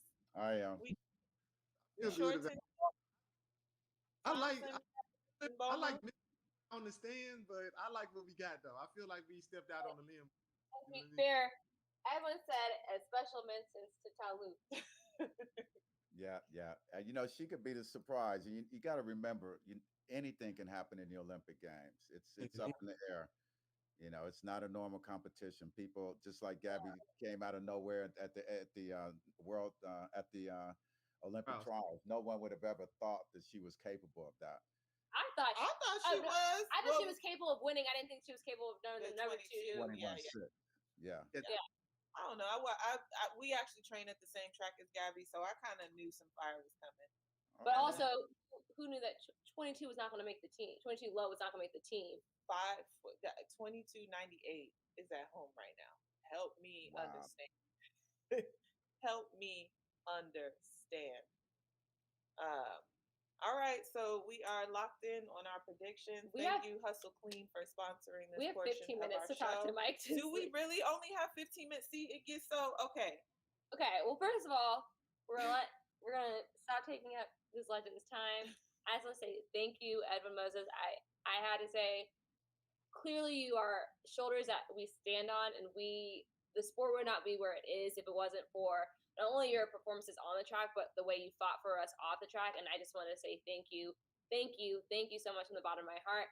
I don't know why you guys keep doing this to me. I refuse to cry on camera. Cry again, girl. You guys, it's just like, I'm not going to cry on camera because I'm a thug, but you guys keep getting me in my heartstrings, and it needs to stop. Yeah. We thank you, and we love you, Mr. Moses. Thank you for coming here. I hope you come back again. Thank you. Definitely. All right. So much knowledge. I learned so much today. Me too. All right, Tinsley, my work husband. We got divorced, but I still got a little love for you. We're still cordial, No doubt. We still the homies. One of the things that you and I really connected on is the journey. Like I moved to Texas the day after Christmas 2011 in preparation for the 2012 season. I missed making the Olympic team that year, but my dog became Olympic champ that year. Olympic trials champ, excuse me, and then went on to win the silver medal. And it was after that summer watching you, not watching because I couldn't watch the 2012 games, but I feel it. You, after that summer and you winning, and it was like our bond just became even stronger because it was like, this is a person that I know has been there 8 years straight of running 48, not making the team. And then finally in 2012, you become Olympic trials champ and then the Olympic Games silver medalist. Talk about not giving up, staying in the fight, not losing hope. That was, we always say we go in the trenches together, and that was really something that you and I bonded over. So tell us about the journey to U.S. champ, what it took to get there, the ups and lots of downs, more downs than ups, but how it made that up so much sweeter. Well, thank you for that great introduction. You know what I mean? I definitely know when you came to train with us that year. I was coming off 2011, missing the world championships. I got 4th place. Angelo beat me out. I think I ran like in lane 1. Yeah, I ran like lane 1 or 2 or whatnot, but I missed out. Yeah, I missed out. And that was one of those moments for me, is like where they say mildew or barbecue or whatever, or either take it or get off the pot. But that was one of those turning points for me where I really could have went backwards in sport. I really could have got down on myself. A lot of people were always talking about, oh, fourth place this, fourth place that. It's the worst spot. You know what I mean? And for me, it was the opposite because it was like if I'm fourth place, that means I'm right there on the edge of making that team. I'm there, like I got fourth this year, I got fourth that year. I'm competing well, I'm running well. So that just means a little something is missing. If you're not getting to the final, or you back there in seventh or eighth or whatever, barring mistakes maybe that you didn't make, then you out the game. You know what I mean? It's hard. You very rarely see jump from, oh, I didn't make the finals this year to bam, I'm the champ the next year, especially in the 400 hurdles. Now, maybe in the 100 and some of the other events, you can see cats kind of jump out there. But for the 400 hurdles, you know what I mean? You've seen the same people for the next 4 or 8 years of your career, like same people. So, but that was the year that really changed. And when you came that year, I was already on my bulldog, my hard hit. Like I'm coming out here. I got yeah, I got fourth last year. Like I'm coming out here, and then Hastings show up. Not necessarily knowing Hastings too personally at that time. We had some encounters before, but didn't really know her. I mean, long conversations or encountering her. But when she got there, I mean, I knew she was a great athlete. Just looking from looking from the other USC, you know what I mean, on the other side, on the East Coast, and seeing her train and do her and compete, short hair, you know what I mean, seeing this, you know what I mean, she coming here, you know what I mean. You always hear in training groups, you hear about people coming to your training group, but you never really know. You know what I mean? You hear whispers, oh, this person coming, oh, we might have this person next year. And he like, but we heard Tasha coming here. So I'm like, well, I believe that when she, you know what I mean, when she show up. So she showed up, man, and she trained very hard, man. And I think that's something that I noticed from the very start of training with her is just how hard she trained and how hard she pushed herself. So that really pushed me to another level as well. But all that time of training and missing teams, doing that, it built up. You learn different lessons from that. You learn how to compete better. You learn how to push yourself harder. Learn what works for you and what don't work for you. Just listening to Edwin talk, and Corey can attest to this as well, or anybody that in the 400 hurdles, you know what I mean, the 13th step is gold, is king. Everybody thinks that's what it was. So a lot of time in my career, I was pushing myself to try to fit that mold of someone that wasn't necessarily me. I wasn't a 13 stepper all the way around or certain things, but when you're training with people or doing certain things, they try to put you into that mode. So once I got to doing the things that worked for me, got more confident in myself, that's when I was able to push myself to make those teams. And a lot of people may not be as much self-critical. You know what I mean? I was very self-critical of myself. I'm not an athlete that blame my coach for everything, or I'm a you know what I mean? witness of that. Yeah, I'm vocal with my coach and talking to him about my training as well. So, you know what I mean? When I go out there and compete, that's on me. And I noticed one thing that I was doing a lot as an athlete, I was changing my race every time I competed against different athletes. You know what I mean? If this runner was behind me, I would do this. This person was there to do that. So the mental side of the sport is what really grew me the most. Once I learned how to get more mentally strong, that's when I was really able to excel. That's when I was able to start beating people. That's when I was able to start gaining real confidence. You mean you go into confidence like, oh, I'm gonna go in this race and I'm gonna kill these cats. I'm gonna go do that. But that's just kind of like your ego, or you just trying to hype yourself up. But that real confidence is built up in that mental training, in that training throughout your season, and building that up to know that I'm ready. You know what I mean? It's one thing saying I'm gonna beat somebody, but it's one thing when you say I'm ready. And when you know you're ready, you know what I mean, you can go out and you can push yourself, and you can push yourself to the point to where I know that I'm gonna do what I do no matter what the next athlete beside me does. And once I got that, you know what I mean, I started reading sports psychology books, counseling, different things to kind of just get my mind right. You know what I mean? And that's a lot of things with a lot of athletes. I know, you mean, everybody in every training group call them different things. You got practice all Americans, you got all these different names for them. That athletes that are great and you train and you're just like, man, this is an awesome athlete. And then they go to the meet and they just can't produce. You know what I mean? When those lights come on, Flo says, he says, train like Tarzan, compete like Jane. People who workout warriors but can't put it together for the race.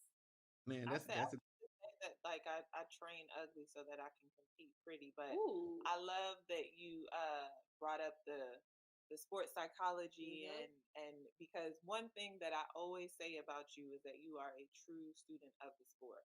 And I hate to give you this credit because we have a battle relationship where we kind of give each other a hard time, but like really training alongside you and the gems that you would come to practice, and it wasn't just for you, you would drop them for everybody, and that was one of the reasons why I would kind of cleave to you a little bit. And sometimes we would try to get the other ones to kind of join the train, but it was like you really had to know the sport, know what it is that you're out there doing. We used to think you were obsessing over steps, but you knew that this is what when I start tapping into this is when I know I'm on. Now I'm getting my mind right. These are the things that we used to listen. The thing that we used to battle the most about, right? Me and Mike T talk our ish. Mhm. Like it was like this the dog train. Come on, get on the dog train. But where I did not like Mike T, you know where I'm going with it. Mike is not scared of work. Oh yeah. So we would be done with our workout, and Mike would get up and be like, I got another one in me. Let's Mhm. go. And D2 is over there like, oh yeah, yeah, we gonna do it. I'm like, I'm laying on the ground like, who? Shut up. What are you talking about? Because now if you go, I gotta go. Because if the rest of these girls go and I don't go, then they gonna be looking at me crazy. I used to be so mad at you for that. But talk about not Well, only extra credit. elevating yourself, but elevating the rest of the group. Like Mhm. you were that person that led by example. And I don't think I ever told you that, but I'm gonna give you your flowers for that because that was one of Aw. those things that like as I said, like seeing you bounce back from like I didn't even know that stat. 8 years straight of being a solid, competitive 400 hurdler, and every time you go out there and try, you get knocked out. And like you said, to be right there, a lot of people would have just been like, "I'm done, I'm Mhm. out." But not only did you do it for yourself, you made sure that you poured back into the rest of your group, myself Not just included. to group because Mike Tinsley, I I'd come up in Mike Tinsley's face and be like, "Hey, I know I'm gonna apologize. Right? I know I was the annoying kid on the circuit when I first popped on, but I just was so enamored with these stars, and I'm like, I gotta Yeah. say hi to Mike T and listen to him. I'm gonna go over. No, I was excited to, and you didn't bother me none. I was excited to, you know what I mean, making a team for me, like Hazen said, going on that streak, never being on an Olympic team, not no juniors, not no US. I never represent the US in no capacity, maybe at like a pin relay one time, you know what I mean? And that was it. And I was like excited about that. So, you know what I mean? I really soaked in all of that. But to go back to Hasten's point is that with the group or whatnot in training, I wanted to push myself. I wanted to push myself to get better. You know what I mean? Like I said, coming from 11, I was really, you know what I mean? I was really on another mindset. And coming with Hastings that year, you know what I mean? Coming there with that extra component, it really pushed me. Oh my God. Yeah, they really pushed me. But the reason why I would be like that is like you want to empty out the tank. You know what I mean? You want to have good training sessions. You don't want to get home and always think like, dang, I could have did one more, or you mean I was fresh today. So it wasn't one of those things that we did all the time, Hayes. But if I So felt what good that day, happened? yeah, if I felt good that day, Corey, I'm gonna. Hey, we got one more. I got one more in me. I got one more in me. And the thing about that too, because we had a lot of different partners over the years. But what it did for me is that, all right, if I'm out here talking and yapping, you know what I mean? I gotta show and prove. I gotta go out here and do it. So if I talk all that shit, Hastings, Bianca, Rogers, whoever training with us at that time, Stacy, Jasmine, you know what I mean? All those people, they gonna be expecting me to get on. So then it used to push me. So I would talk shit at certain parts, but there'll be days at practice where I didn't have the push or whatever. And they like, Tinsley, come on, get up for recovery, get to the line. Oh, where you at? You was talking all that trash yesterday. You know what I mean? So it built that up like, all right, I'm talking trash and I'm trying to get them. So it was kind of like a reverse psychology thing, reverse psychiatry thing, or whatever. I'm saying it right. I don't know. But it's You kind of said like it right. it's like things like, all right, I'm gonna talk trash to you and I'm gonna push you guys to the point where there's come to practice. People don't want to talk to me, Corey. People will come to practice and say, don't talk to me today. I ain't for that. True, I ain't for it today, Tinsley. I don't want to hear nothing. I don't want to hear true story. I was one of them sometimes. to Corey. I've I got will that. I get it. I get it. I will go over there and put my mat right beside whoever person that is that day. I will, I will make sure I stretch by them, and I would talk to them. And even if they didn't talk to me, I would talk to them. I would, you know what I mean. But it was something that really grew us They're built different. I'm just gonna let you know right now. cussed out several times. Several times get cussed out. You know what I mean? But it's something that I did that really helped push me. And I think like and going to Hastings, I didn't really know the effect that it had on the other athletes. You know what I mean? I thought I was just one of them annoying dudes that talked a lot of trash. But the thing I felt worked is because when I did that and I went to the meet and I ran well, it just built up more confidence. And they said, all right, Tinsley talking shit, but then he going out there and he doing his thing. You know what I mean? He's going out there, he's competing well, he's doing that or whatnot.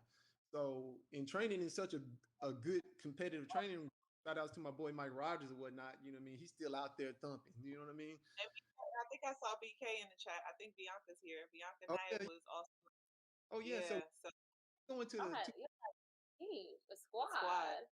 when you go into a diamond league or these big meets or whatnot, and you got 3 or 4 top athletes, you know what I mean? When I go out there and run, or Rogers run, or whoever run first that day, they set the standard. When I go out there and I see Tasha drop a time and win or do her thing, it's like, dang, I gotta go now. You know what I mean? I gotta go out here now. You know what I'm saying? Rogers Yep. go do things. So we all fed off each other. You mean to build that up to go that route? You mean one year I think we went to USA's and all 3 of us won. You know what I mean? I think one year we all won USA championship. You know what I mean? 13.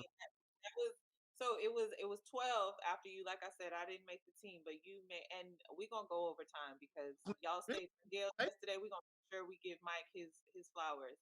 12 you won trials. I didn't make it. And that was one of the things that they were like, we gotta change the battery. We're at 5%. I said, if we're gonna go over time, we might as well get this Okay. battery together. Where it was like, if Mike could do it, I don't know why you're You giving can this do like I know how to work your camera.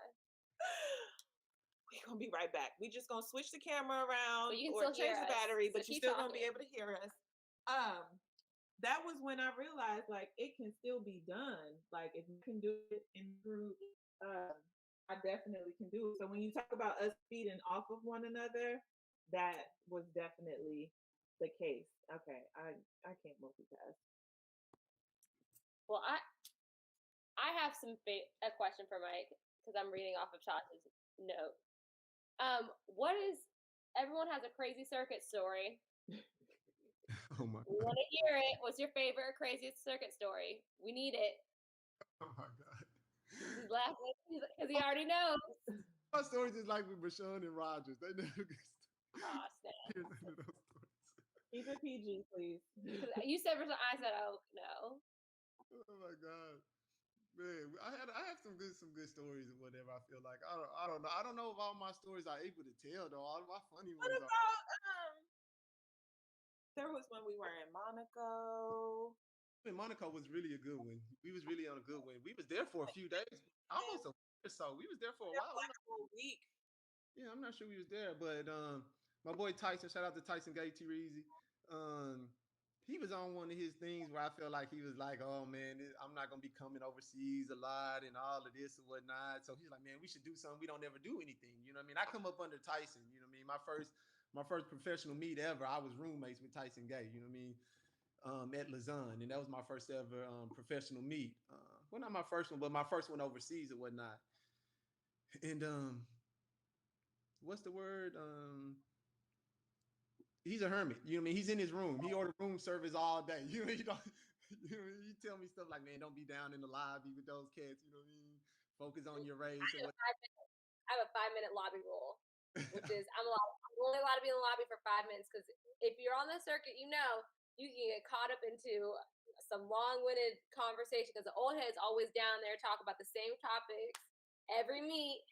Not the old heads. Call it who it is.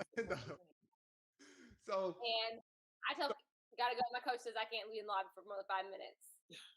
that's a good rule, you know what I mean? But that's what he was preaching, you know what I mean? He had me so psyched out. I would go to places and I wouldn't even go and see the city. You know what I mean? I would be ordering room service, just going to lunch and going up or whatnot. But over the years, I started to loosen up with that. But during this time, Tyson, he was trying to get out and enjoy yourself. So Hastings, she missed the beginning part, but we went out on a boat later that week. I think you came home. but we went out. Yeah. I went on the boat after I left. I was like, y'all so trifling. They fake friends. Haste.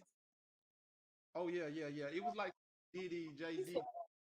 Um, like you can see the bottom of the bottom of the ocean. We in the Red Sea. You know what I mean? We out there doing cannonballs. But the week before that, me and Hastings and Brashawn and Jasmine, is that her name? The 100 hurler. Yes, that was. Yeah, Stour. So we went out. We had some great idea to go on jet skiing or whatnot. So it's me, Brashawn, Tosh, and Jasmine. So we get Yeah. out there, and so we out here I in the. know the story, and I didn't even remember this, but now that you go ahead. So we out there on the jet skis, and this dude he sends us out. I think he comes out with us or whatever. He gave us some little rules or whatever. So mind you, we get out there, boom, everybody just going everywhere, 100 miles per hour on these jet skis out here. You know what I mean? We on that's the Mediterranean, right? French Riviera. Yeah, French Riviera. You know what I mean? So we out there on the jet skis. We just going all these crazy places. You know what I mean? So Hayton, she's out here smashing it, turning and dipping. Brashawn, he flipped his. Brashawn flipped his. I think I flipped mine as well. So we getting ready to come in. Tokyo drifted. Yeah, we was really out there. And I don't think we couldn't have ran that weekend. I don't know why we was there for so long or whatnot. But we on these jet skis and we coming in or whatnot. And the dude telling us to slow down. Hastings come in and pass me. She come in and pass me. And the dude like, slow down. So I see Hastings. I was trying to speed up and go past her. So the dude I think he made me get off and he drove mine in. He got on my jet ski and drove it in because we were just out there all reckless, man. Y'all act right. Yeah, and man, and just They're having a good time. in London with Hastings and the whole crew, you know what I mean, out there going to clubs after meets, partying and dancing. They always fell in London, so we would always go out after the London Diamond League. Yeah, and that was out after the London Diamond League. But it was our first meet out. We can get nowhere. We weren't young enough. I see your head on a swivel, Mike. So we're gonna go ahead and transition into I love you on the track and all of the things that you bring. But you know, one of the things that I love about you, mommies are getting all the love right now, but I love seeing you in your daddy role. You're a dad of two, Michael and Titus. I remember a few years ago I came over to your house and I said, Michael, who's your favorite athlete? And Michael said, my daddy. Aww. That's Titus at the trials. Yeah, that's T-Man. That is his little beanies for so long. That was his look, a little beanie. Yeah, when he first was in the game. But yeah, that's something, man. I try to pride myself on it, man, is being a good dad, being involved in my kid's life. My youngest son Titus, he doesn't live in the same state as me, nor does my oldest son. But I have my oldest son during school time, so he's with me full time during school, and I have Titus in and out throughout the summer and holidays. But it's one of those things that it's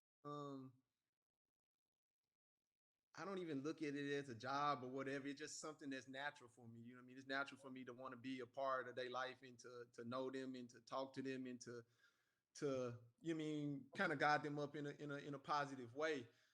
I reaching back into that, like there's a lot of times, like I said, my sons, they were living with me and Michael, and even in the summertime when I would train, it would just be me, Michael, and Titus. I would get up in the morning. Michael would catch the bus. I would drop Titus off at daycare when he's with me at that time, and I would go to the weight room and I would go start my day. And then once it's in, I would do that. And I think that was one time. I think Hastings was like, "The boys, you got both of the boys down here?" And I'm like, "Yes." They're like, "How long they been down there?" I'm like, "They've been down for like a month now." You know what I mean? She's like, "What's going on?" But it's just one of those things. I guess I grew up in somewhat of a large family, but in a family that's really close knit. So I was changing diapers and taking care of kids when I was 8 years old as a youngin. So that was already instilled in me. So when I got my kids and got my boys, it was just like people would wonder, like, how you doing all of this? How you scheduling this and doing that and doing that? And I'm just like, dude, it's what it is. You don't complain about it. You just do it. You just make it happen for them or whatnot. And over the time, I've definitely seen how my relationship has been able to grow with my kids and their parents as well.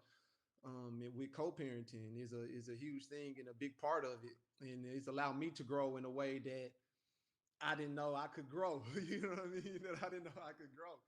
You know what I mean? And putting a lot. Things. So when I say I love seeing you in that role, I'm co-parenting as well. So coming to you on that topic and you just getting some pointers. But I always remember, as you started the transition and you weren't kind of sure about, am I going to keep running or if I'm going to start a new life. And one of the things that you said to me that I was like, man, Tinsley is a dad. You were like, I really want to keep running because I know I'm not finished and there's some things that, I feel like I could possibly do. But like, I really enjoy that. Like, I work this job and then I come home and I'm able to go to my Kale's football practice, go to basketball practice, like all the things that I miss because I'm on the road. And I'm like, yo, I felt that. Like, I really, all the flowers, all the kudos for what you've accomplished on the track. But I think one of the things that I say over and over here on the show is that, we're fans of the sport, but more importantly, we're fans of the people. And I want people to know who you are besides that monster on the track. Although the monster on the track told me that he couldn't see me as a mother because I'm too self-centered. Yes, I mean, your name says it all. The 400 Diva, it says it all. I live with Tasha now because we're doing the show all the time. I live with her, and her and Liam, like that's her dog. She's such a good mommy, so I'm gonna fight you on that, Tinsley. Yeah, I never, at the time when I met her and at the time that we had at that time, I didn't, I didn't see her, especially as I feel like you're itching to tell the story. You can tell the story, how we met. Yeah. Oh my God. But it wasn't that the thing that I couldn't see her as a mother, just at that time when I had met her in the phase that we were in, and then bam, now you having a kid, it's like, God, dog, it moved fast. But just seeing her, she's a great mother, whatever, seeing her with Liam and seeing how they act with each other, whatnot. And you know what I mean, she's probably one of those helicopter parents, you know what I mean? She's on little Liam or whatnot. But it's a great thing. But when I first met Hastings, I seen her all this time, of course, running, you know what I mean? And you see people through circus. Contrary to what some people believe, I'm kind of like an antisocial person unless I kind of really know you or you in my circle and whatnot. But I had a good friend of mine, and he hit me up. I was in Miami. This is my first time ever in Miami, you know what I mean? So I'm down in Miami, whatever. We ran a race earlier that week, and he's like, man, we going out or whatnot. So, you know what I mean? I got my own, you know what I mean? In my head, like, I got my own little thing going, you know what I mean? I got my own setup going out here. But he's like, man, come roll with me. We'll be down there to St. Marius. I'm like, okay. I'm waiting for it because I know it's about to be something. So he rolled up, you mean he rolled up his Tasha and my man. So they in a little tiny little red. What kind of car was that, Hayes? It was a don't sleep on my 6-speed, my G37S. But it was a tiny red car, you mean? So they pull up, bam. Initially, I'm not no super tall dude, but I'm pretty tall. You know what I mean? I'm getting there, I'm scrunched in the back seat for once. I'm like, God, dog, you know, they got me tight up here. So I'm kind of like, when you sit in the back of a car, you got to turn sideways and kind of put your legs up. I've never had that problem, but yes. So I'm sitting in there and we riding, and I noticed like ain't nobody talking. Like it's like the tension is heavy in this whip. So I'm like, okay. But I noticed both of them were texting. So I'm like, are they texting each other? You know what I mean? I'm in the back, so I'm trying to see what's going on. Like, are they texting? What's going on? Hastings driving like a bat out of hell. You know what I mean? We in Miami. You know what I mean? I'm in the car going, we bouncing or whatever. So they start to talking a little bit. You know what I mean? We got to get the detail of the conversation. So we get like downtown, you know what I mean? And like, I had some things set up. You know what I mean? Spot set up. So, mind you, I put my luggage in her car. You know what I mean? I put my luggage in her car because he told me that, oh, well, we can take you to the airport after the joint or whatever. So I'm like, all right, that's cool too. So we get like, I'm talking about Corey, I can see the club. You know what I mean? I can see the lights bright up in the sky. You know what I'm saying? Club Dream. This is my first time ever going here. Like lit up. All of a sudden the car just whip over to the curb. You know what I mean? Whip over to the curb. They exchange a few words and he got out the car. So I'm looking, I'm like, well, shit, we still got about 2 more blocks up to the joint. You know what I'm saying? Like, and Hastings looks around. She didn't say one word. But if you know what I mean, a kid, you got parents, you know what I mean? You know the look. She looked back and then like, and I politely got up out the car. You know what I'm saying? Like, this is your stop, nigga. Like, don't this is your stop. You know what I mean? So my first What happened? encounter with Hastings, I never been put out of a car by a woman before. I never had no incidents where she And said, you had your luggage, so you had to get your suitcases and go. no, I'm not finished. I'm not finished. So she put us out the car. You know what I mean? I'm talking to my boy. I'm like, man, what's up with that dude, man? You know what I mean? They go through his spiel. I'm like, you do know she got my luggage. Like, she has to come back. You know what I mean? She's like, nah, she coming back. I'm like, dog, that didn't seem like she coming back or whatever. So we get inside the whole time. You know what I mean? I'm doing my thing. You know what I mean? That's some little chicks. You know, I'm doing my thing. You know what I'm saying? I'm trying to put him on the game too, because I'm like, shit, the chick just put you out the car, bro. You shouldn't even be worried about her. You know what I'm saying? Come over here. You know what I'm saying? Do your thing. He like, nah, man. She gonna come back. She gonna come back. She tripping, but she gonna come back. I'm like, nigga, she gotta come back. So hey, to her defense, she came back. She came back and she dropped us off at the airport or whatever. But that was my first and only time ever getting put out the car by a female, let alone that I'm not in a relationship. You know what I'm saying? I'm not even dealing with. She put us out the car. And I still don't to this day know why she felt the need to put us out the car. You know, I'm recording live tomorrow. You were an accessory to the crime, but that was our first and only encounter until I came to the Greek in 2012. but she like years later. You know what I'm saying? Never like years later. And I'm telling you, we didn't have no conversation, Corey. It was like, honestly, I'm not surprised. She didn't try to kick me out. I cried a couple times. No, I'm just kidding. But anyway, Tinsley, thank you so much for joining us. The people want answers. He was an accessory to the crime. He had to go. I'm gonna find out. I don't know if I'll be recording, but I'm gonna find out for me. you know what I mean? And like overtime, we've done a 2-15-minute show. We love you. Thank you for joining us. Thank you for helping us with our Hustle Clean predictions. And just a reminder for you guys, Hustle Clean is a mission-driven self-care brand for active lifestyle. You can get their products nationwide in Walmart and Target, and it's an athlete and Black-owned business. So support. And if you want to support us, go to hustleclean.com and use the discount code TGS or Track Girl Summer, for 10% off all items or all products. Does that sound good? That was I was really like, good. yeah. Okay. Too close for me. We professional.